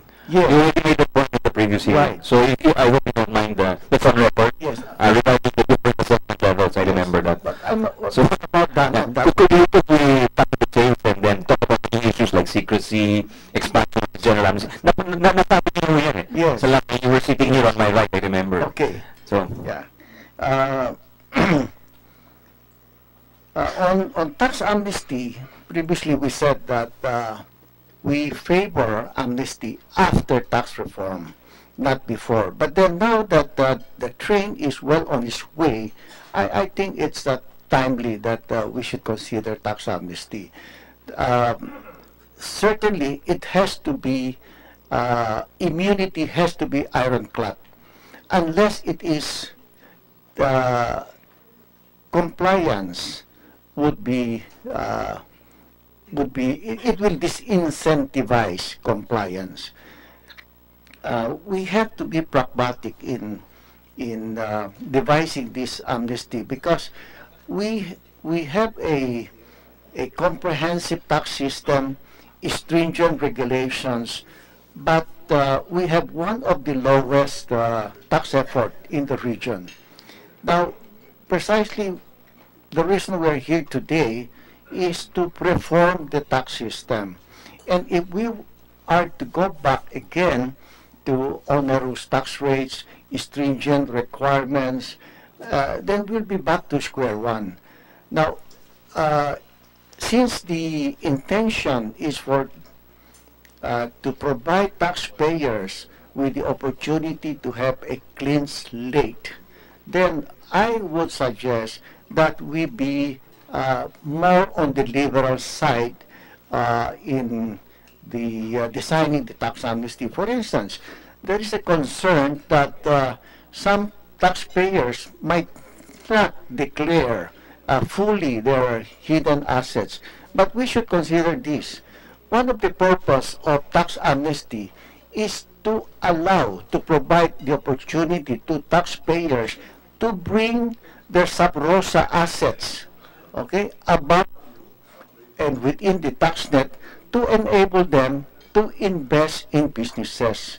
Now, certainly, if taxpayers are given the opportunity to declare their previously undeclared assets, and at a reasonable rate, such as that of similar to Indonesia, 5%, for instance, without much requirement, then that would be an incentive for them to declare their previously undeclared assets. You know, we can be afraid that this might happen, that might happen. Yes, that's true. That's the reality of life in this world. But I think that since the intention is to provide taxpayers the opportunity to have a clean slate, then I would suggest that the amnesty program be designed in such a way that it will be simple to comply, the tax rate should be moderate, and with less requirements as possible. Thank you. thank you, Mr. Yap. Maybe we can can we hear from the LRA, Attorney Joseph Di Mayakan, sir? Morning. I think we have already given our support in previous hearing. We are reiterating our support for this measure. Thank you. BLGF, Mr. Jose Arnold Tan. Again, kung pareho lang yung position, you can just say no new comments, no? Wala na. PSA, Attorney Cecilia Misola. No more. Manila City Assistant City Assessor, Ms. Mercedes Catil. Apo.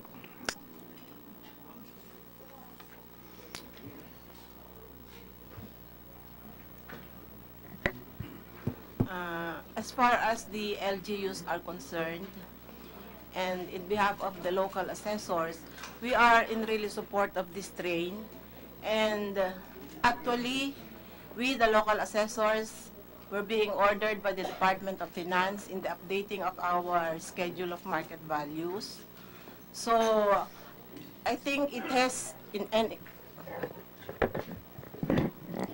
one way or another, if the property, the estate, is not declared, we, the local assessors, subject this property to 10 years back tax. Now, as far as the tax amnesty, the estate tax amnesty is concerned, the LGUs are not so much concerned because this is a national tax. The only issue I can see here is when the tax amnesty is being implemented in the national government, how about the transfer tax in the local government? Since the transfer tax is based on the market value at the time of death, and it is also subject to 25% surcharge and 2% tax every month, is this considered also in the amnesty program of the national government? Because this transfer tax is a component of the estate to be left by the Magkano transfer tax nyo sa Manila? For transfer tax, that is 75% of 1% of the fair market value. When we say fair market value at the time of death. So this is one of our concern. So is this included? Reports of one. Ayos uniform ba? Thank you. Salamat, City Thank Assessor. you, Mr. Salamat Chairman. Po. Sa Pasay City naman po, Office of Assessor Attorney Hero. Sir. Yes, sir. Mr. Chair, I'd like to say that the role of the city assessor is in the valuation of real property. And that valuation is very critical in the sense that if the estate tax is implemented later on, estate tax amnesty is implemented, then we should require the taxpayer concerned to get a certification from the city assessor as to the property holdings of the estate which are located in the city.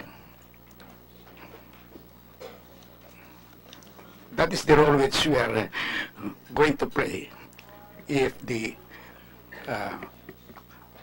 amnesty on estate tax is postro. Thank you, Your Honor. Thank you. Thank you, sir. We'd like to acknowledge former DOF Secretary Ernest Leong. He's also with us. Morning, sir. Good afternoon, sir. Can we hear from Deloitte PH, Attorney Alvin Saldana? Good afternoon, Mr. Chair and the Senators. Our view on this is that just the general tax amnesty. So I guess the general tax amnesty is due, but like Commissioner Kim said, we must have parameters in check. We don't want another 2007-2008 tax amnesty where the net worth was in question. There were a lot of, I guess, court cases just the basic question, what is net worth? And I guess what would matter to the taxpayers is that the period to avail is at least 6 months, 6 months to 1 year. And there should be a cap or prescription on the BAR to assess whether what was declared is of true value or not. Because if our mindset is to have a clean slate, then I guess that's the only way to go. Fraud might be, I guess, the exception on this. Now, on the subject of estate tax amnesty, I would like to take a practical and developmental view on this in a sense that there are a lot, especially in the provinces, yung mga titulo hindi pa nalilipat. Mga ninuno pa nila. Their lolos of their lolos, nandun pa yung titulo. And they only pay $1 million, okay, with property tax on that. This hinders the development of that particular land or property na that might be questioned in case they want to have loans with banks or any legal transaction that could develop that particular property. Tatanungin pa ng bangko yan eh. Bakit wala sa iyo as the heir? No? So on a practical aspect, for estate tax, it's better to keep the cost of transferring, because in reality, And if you go to the spirit of it, that is what the estate tax is, to transfer the property from the old to the new person in charge. Okay, so maybe that's it. Thank you very much.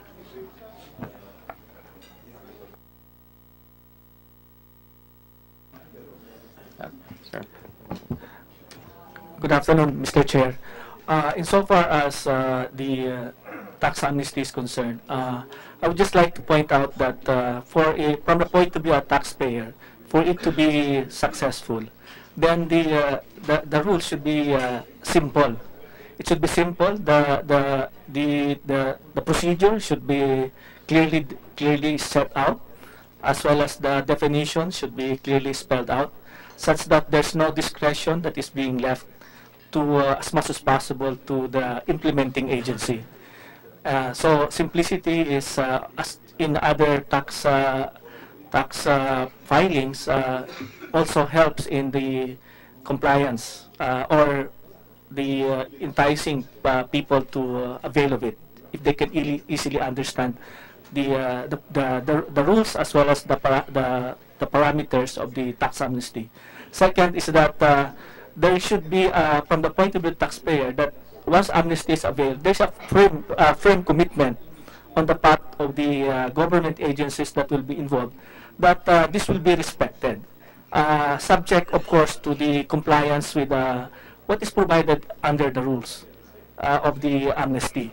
Because in the past, one sad experience of those who have availed the amnesty, after they have availed and paid of it, then after that, they were the ones that will be first investigated or questions, and you end up, rather than having peace of mind, you have to go to court to settle whether your amnesty availment is has been okay. Or so that's why it's very important that there should be a period by which the tax authorities or those implementing it can question it, rather than because that would provide stability to those availing of that amnesty.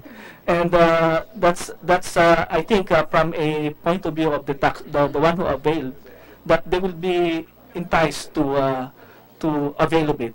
And as to the period, I think as was pointed out earlier, the 1 year period would be, I think, good enough in the sense that it takes time, especially if people are not very much aware of it, and the way that they have to understand how it works, or for people to really see how they will be able to avail of it, especially estate tax, when ordinary people who have inherited properties really does not know how to go about it. So it's very important that they will be given some period, and probably just an incentive because of government's desire to collect, provide that incentive that if you avail earlier, so that the money can come in earlier, that there will be probably some sort of a discount or a lower rate, just like as you pointed out earlier, the practice, the amnesty in Indonesia, despite the rates being lower when you first avail it, it was a successful one. So it's not really a deterrent. It would not make it successful if you provide at least not more than 1 year period for the taxpayers to avail of it, because it really takes time, especially having to get money, or you have to pay cash on the amount of tax amnesty. And insofar as the amnesty on the estate tax, the question was raised earlier, what will be the valuation? I think we just have to be consistent with the present law, wherein estate tax is based on the valuation, fair market value of the property at the time of death, because that is really the basis for the estate tax. Now, we may ask, for those that have been who have been dead for a long time, probably what can be the basis is whatever is the best obtainable evidence of the value of the property at the time of death of the person. Then I would say that I understand zonal valuation or tax decks would be until 1970. What about those who died much earlier than that? How do they establish the value? So whatever they may come up with as evidence as to the value at the time of death, then that can be a basis. Otherwise, some rules have to be provided how to establish the value of the property if there's no existing valuation of the property at the time of death. Because it's a reality that some properties, especially in the provinces, are where the grandparents are still the registered owner in the tax deck or in the titles, that still it's still in their names up to now. So I think it's really timely to have this estate tax amnesty. And then in the general tax amnesty, as I said, for as long as the parameters are clearly defined, it's simple, and there's a more or less that firm guarantee or commitment that they will not be, for as long as requirements are complied with, there will be no further questions about that availment of tax amnesty. That's all, Mr. Chair. Thank you. Thank you, Attorney Ferrer. With the former Secretary Leung, would you care to comment on the amnesty, sir? May I comment on the more general aspect of this? Certainly, sir, certainly. From the discussions I hear, one of the emphasis here is knowledge and openness. But what I find very disappointing in this strain is the absence of a corrective in the financial sector, where you have a very regressive tax regime. In the financial sector, if you go into money in the banks, if you're putting into certificates of time deposits, the interest is about 20% for the first 3 years, which drops to 12.5% from 3 years to 4 years. It drops to 5%, 4 years to 5 years. It drops to 0% after the 5th year. Now, whom among the ordinary person can keep money in the bank for over 5 years? Generally, this will go to the affluent. So you have a very regressive system, and that's perpetuated by secrecy. And all these things you're talking of now in terms of the applications of the law in the train needs a lot of information disclosure. And I think we should have a removal of the Bank Secrecy Act in our tax law, because that is the one that perpetuates regressiveness. So we have other kinds of regressiveness. For instance, in terms of the FCDU, you have a tax that's much lower than the peso deposits. Why would you favor a foreign currency by giving a lower tax rate than your own pesos? So you also have to have a strong coordination with your central bank, because some of the instruments they use are such that they have generated huge losses, and they'll make claims against the limited resources of the republic. But that's a subject which we can deal with in a separate occasion. So the basic point I have here is that the train is very defective in not addressing a very basic aspect of the inequity of the tax system in the finance sector. Thank you, Secretary Leung. Before we, Commissioner, were you raising your hand for the amnesty, where we're going to wrap up on the amnesty and move to the other taxes? Please go ahead. I just want to, because I'm reading the law, no, the bill, it said there are exceptions. Because it seems like we're only talking about taxes. We're not talking about other violations and other laws. No? That's why I was going to say that in the exception, it said that the tax amnesty provided shall not extend to person or cases existing as of the effectivity of this date. A, withholding tax. B, those pending cases in PCGG, those in the anti-graft and corruption, those in anti-money laundering. I think those three should be deleted.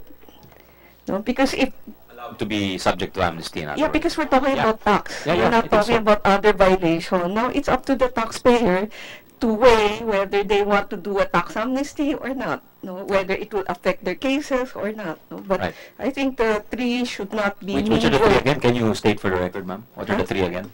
The three? Which three? Which three are you referring to? In the Senator Rector. Yung PCGG. PCGG. Anti-Graft and Corrupt Practice Act, Anti-Money Laundering Law. So under my proposal, hindi pwede mag-apply ng amnesty yan. Yeah. Under your proposal, amending my proposal, if at all we're going to do it, is that what you're saying? Yes. Pwede. Yeah, because it's not. It has nothing to do with taxation. The three. So you agree, actually? So you want to lift those exemptions na pwede sila mag-apply? Yes, yes. As far as the taxes are concerned? Yes. Wouldn't that now matatalo yung kaso ng gobyerno sa kanila? Hindi. So, hindi naman yung matatalo, sir. Hindi naman tungkol sa taxation ang pinag-usapan Okay. Diba, remember, sir, taxation from So lawful? your position is more liberal in that sense? No, because lawful or unlawful income, you should pay taxes, yeah, right? Yeah. So it's up to you to prove that this is lawful income. Okay. But as far as government is concerned, whether you earn it from kidnapping, you should pay taxes, but no one pays taxes on that, right? But what I mean, it has nothing to do with taxation. Okay, right? I understand your point. Okay. Siguro the exception, there should be more clarification is at what stages of the tax case should you disallow an amnesty? If it's already in court, is it criminal already in court? You can no longer have an I think my amnesty. proposal is if it's in court already, di ba? Yeah, for tax evasion and criminal. But let's say if it's in court, it's a civil case of collection or civil case of assessment. So mine doesn't distinguish. For as long as it's in court, you're not allowed. No, you talk about pending criminal cases, but how about the civil? The one in CTA for assessment, we have an assessment. So do you want to include that? Is that your proposal? To unplug the... So lahat, pwede nang mag-apply ng amnesty? Lahat? Kung civil case nasa CTA, Okay. kung civil case nasa CTA, maybe. Yes, I don't So know. you're willing to, okay. For me, sure, parang yeah. yung declogged the, sure. right? So, But criminal, do we allow him yet? criminal Criminal mahirap para settle yata yan, kasi mahirap. the jurisdiction already. Yeah, I understand. Okay. If it's in the DOJ, do you still allow the amnesty? I mean, What those is your things- proposal? Should we? Kung nasa DOJ pa lang. Wala pang information filed. Pwede na. Oh, sige. Okay. Thank you for your input. Yes. Yeah, Thank you. so I'm just saying that we should not mingle other laws with the Sure. tax laws. Got it. Understood. Thank you Thank very you. much. Thank Attorney you, Kim. Yeah. Commissioner. Commissioner, thank you. Any other comments on the amnesty before we wrap up? Yes, Mr. I like the idea of Kiminaras. So if it's in court already, we will give an amnesty, which can be a higher rate than if it's only assessed, right? And then the third rate is not yet seen, still a secret. So maybe 3 rates. Now the question is, so on the civil side, he will be okay now. So he can give the money to his children and to the rest, but on the criminal aspect of the case, it will continue. Meaning he can still be jailed, but his money already paid tax. Is that what it means? I think if the case, usually when we file the criminal case, the civil case is included. No? So in effect, if there's a criminal case already filed in the CTA, you can no longer have an amnesty for that. You have to fight it out. No? But in My position is a bit different, Commissioner, because I think even in that case, we should allow it.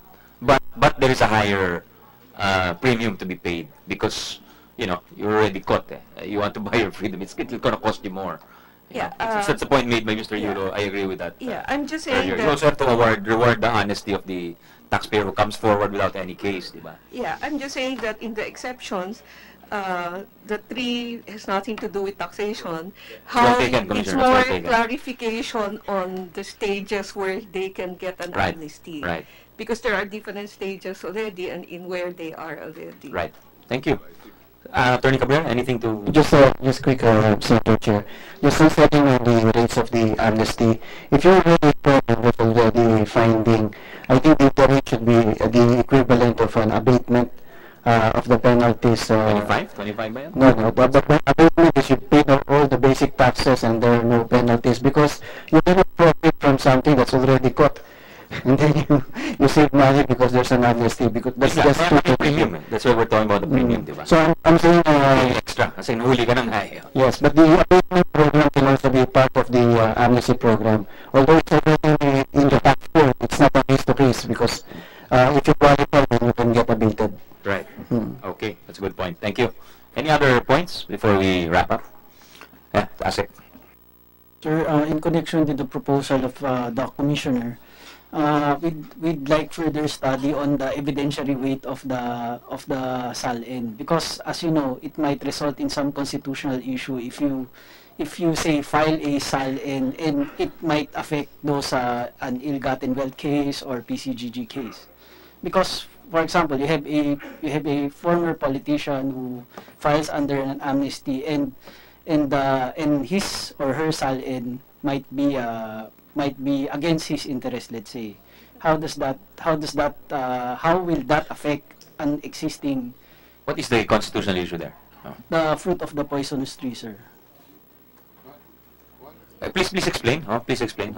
Because in connection with an amnesty, you always file a statement of assets, liabilities, and net worth, right? So if you remove all those, if you allow people who are subject to an ill-gotten wealth case to file under an amnesty, it doesn't preclude the existing criminal case, right? So once he files a SALN, which might be detrimental against him in that criminal case, how can he or she can the government present that SALN, use it against him? In the ill-gotten wealth case. What Attorney Kim is saying is that is his lookout. Okay. So, meaning the government can always... That's the position of Attorney Kim, yes, sir. Can you, that response, can you put it on record again? Me, sir? Asik Oven, I think. So, sir... In response to the question of Senator Recto, you were not on the microphone. Yeah, yes, sir. So, it was just posed as a question. What happens? Can the government always use the SALN against the interest of a politician or former politician who has a criminal case pending in court, assuming that the SALN is adverse against him? If you say, let's say, if the position is yes, then couldn't someone raise some constitutional ground to question that? Which is? What is the constitutional ground? Well, self-incrimination and fruit of the poisonous tree. Fruit of the poison tree is a matter of procedural evidence, not a constitutional issue. But isn't it that criminal case, the criminal act there, is you're having stolen government property? That's why your anti-graft is filed against you. It's a question of whether or not you can use the evidence now of the SALN. So it's, what affects is the evidence, not the act itself. Is that correct? Yes, sir. Yeah. Yes, sir. Yeah. Actually, it's just the evidence which may be available to the government. Yes, only the evidence will be available, not the act itself. Under the Senate bill that I filed, similar to the law in 2007, is you're not allowed to get the amnesty. Now, we had this discussion because Attorney Kim, Commissioner Kim had a point that is his lookout. And that's why she mentioned earlier that you can delete this exemption in your proposal. Pwede mag-apply ng amnesty, especially with regard to the civil. But then, it's up to him. That's his lookout now, if that could be used against him. If he can have an explanation, then it's up to him. So that's the response, yeah. Okay. Now, just one last point. It appears to me, Mr. Chairman, that most taxpayers in the room are in favor of a general amnesty. It is only the Department of Finance who is against a general amnesty.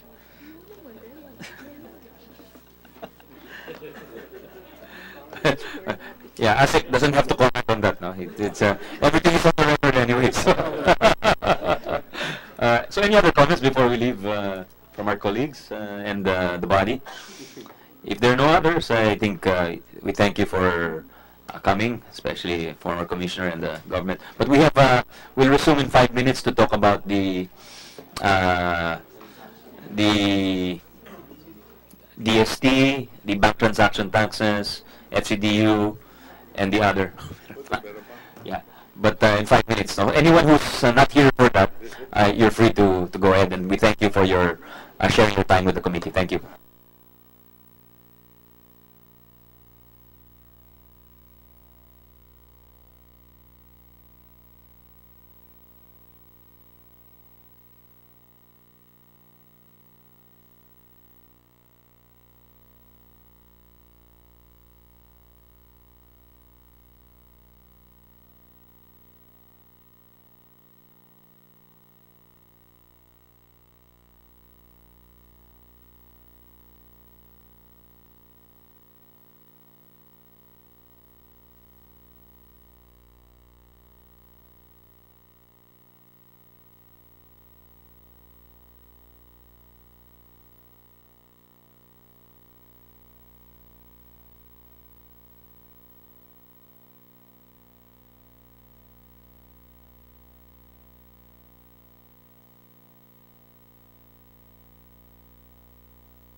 Okay, let's call the meeting back to order. Ladies and gentlemen, can we ask the pages to close the doors?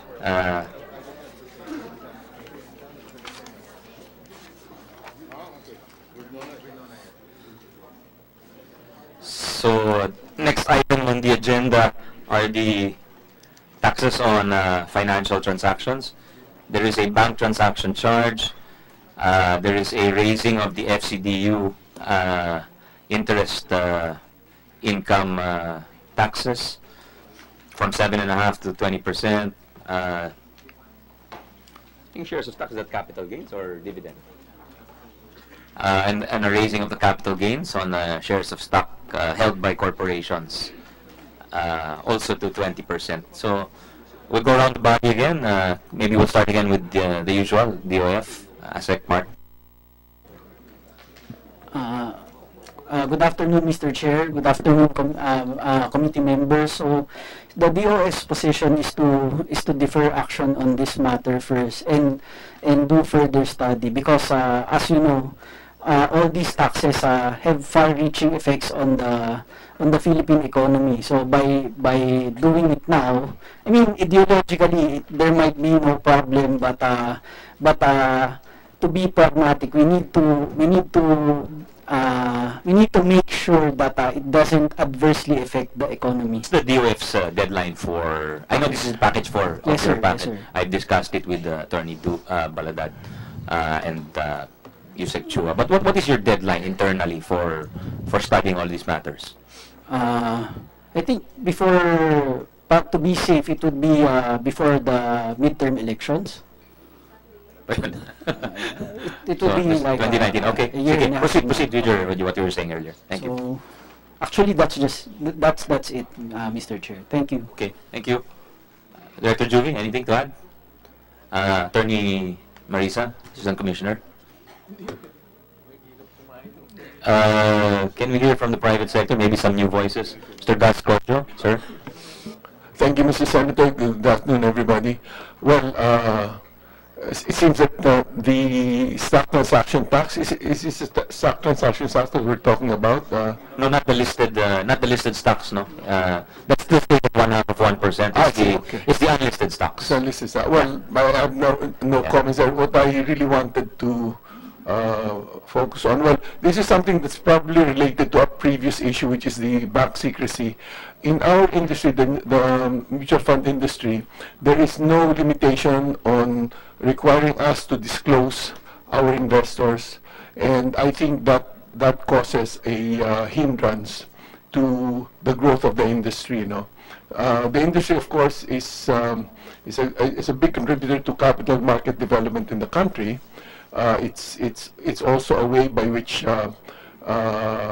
inclusive savings is brought about because. Could you clarify that statement? Are you required to disclose your investors? Well, we have recently been asked to disclose in our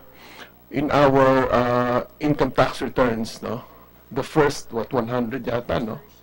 The first 20 is asked by SEC because it is governed by the corporation code.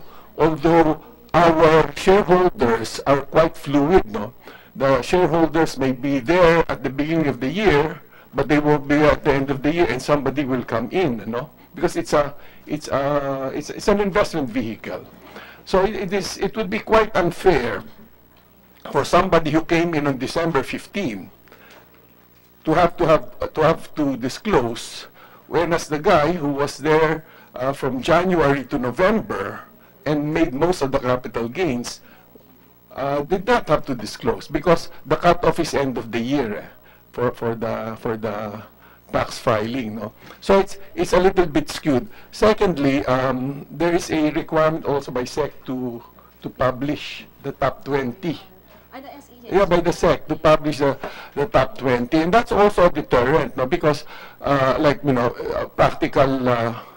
practical experience in our case, we have received calls from those top 20 saying, "Ba't nyo naman pinapublish? Kung kidnapping kami." Is it top 20 shareholders in holdings? In the mutual fund. In terms of holdings in the mutual fund, no?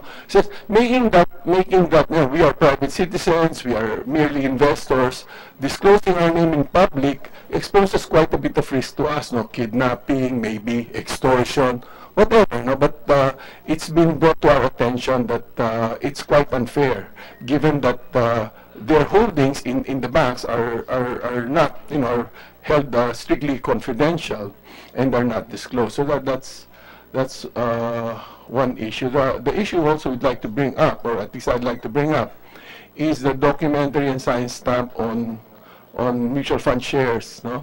Again, the nature of mutual funds is that these are investment vehicles or investment instruments similar to time deposits or UITFs. Now, the other instruments are not being taxed, but given that this is covered still by the corporation code, this is taxed as if they were ordinary shares.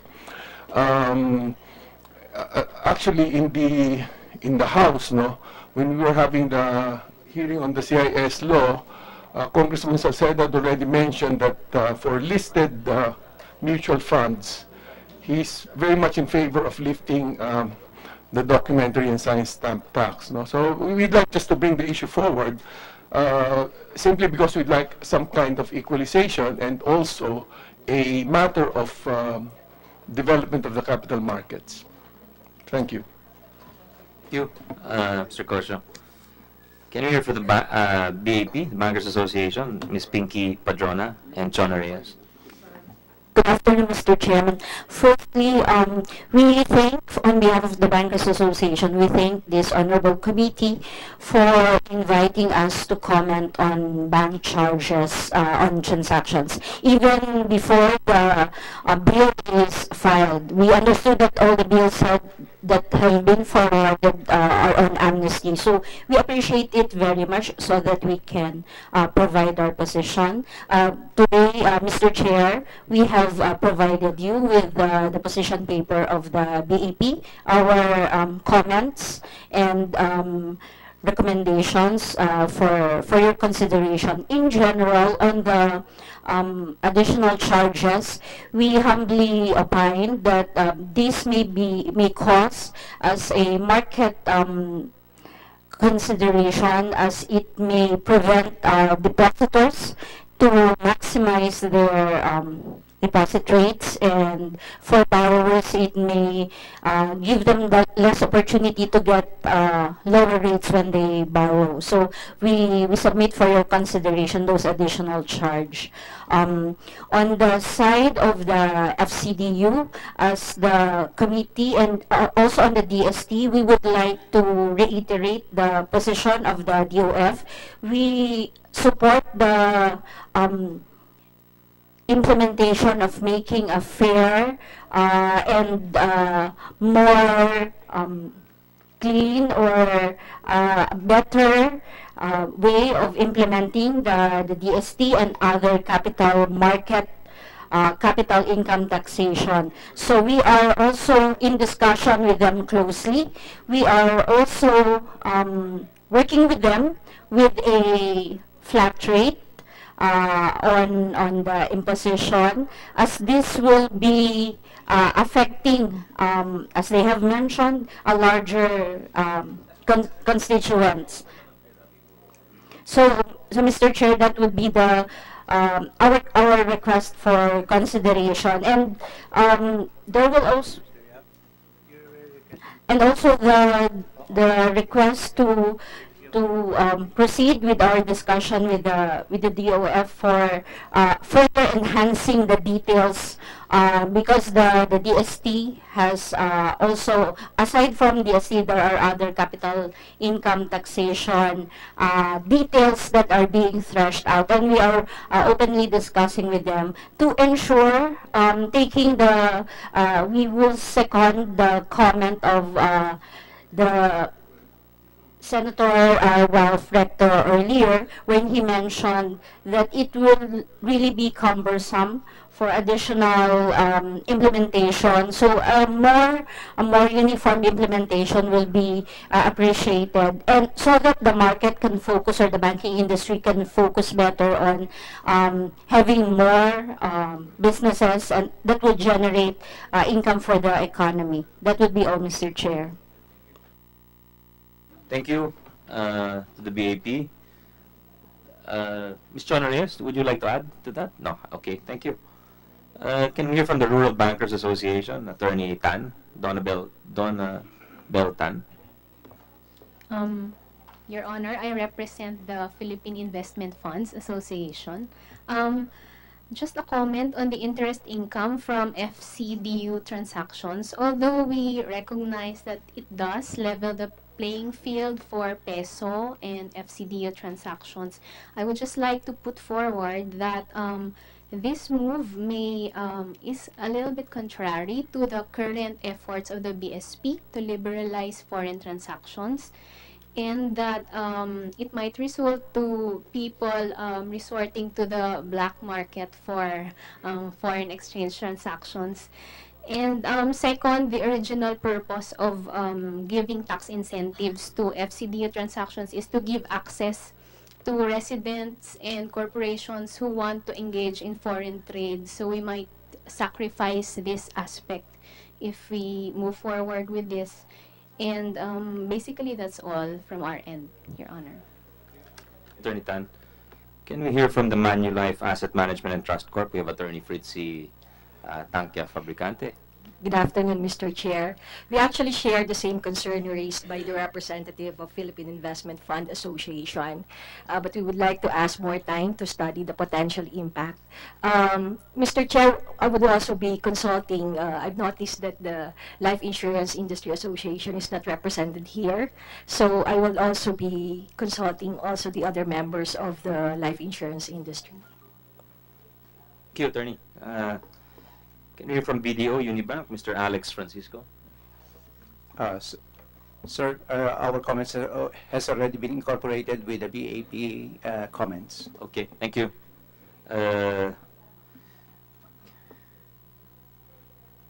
Sun Life, Ms. Ina Fuentes. Yeah. Thank you, Mr. Chair. Just to add to the comments of, I guess, everybody in the industry, I suppose we just need to be a little bit cautious when we try to increase charges with regard to financial transactions, whether it's bank transactions, increasing taxes, etc. Especially if we want to encourage financial inclusion, the growth of the capital markets. We want more people to start investing. Because, of course, more cost will translate to less returns for our investors, in which case they might not be inspired or motivated to invest and might resort to engaging in transactions with parties outside of the financial markets, which we don't want to happen. So I guess that's what I'd like to just say. We just need to be cautious about it. And if we do increase such charges, perhaps like I think what Mr. Chairman said earlier, there has to be if there's a stick, there has to be a carrot. So if there are also incentives to investing despite the charges, then that probably it can mitigate any negative effect of lower returns or increasing charges for our investors. That would be all. Thank you. What incentives did you have in mind? I think in other countries, when you do have investment, sometimes you actually have income tax breaks, or it can be tax deductible. So something like that can be considered as well.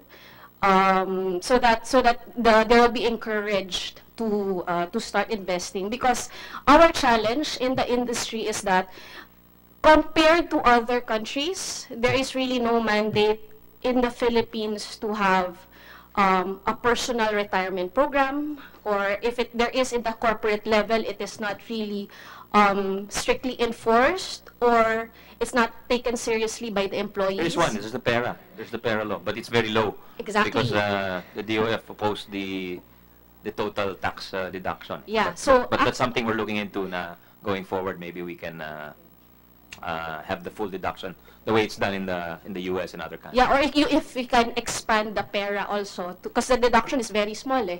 So it can be progressive, ganon.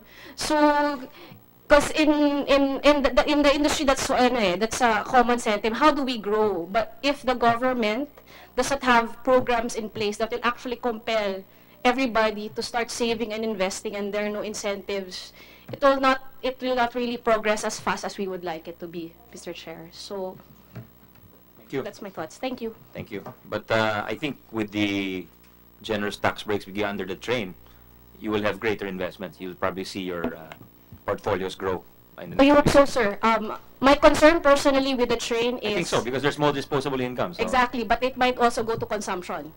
For sure. There's a lot that will go to Mm-mm. consumption, for sure. But, So that's the challenge again. And then see how do we also entice our consumers to shift from consuming to saving a certain percent and investing.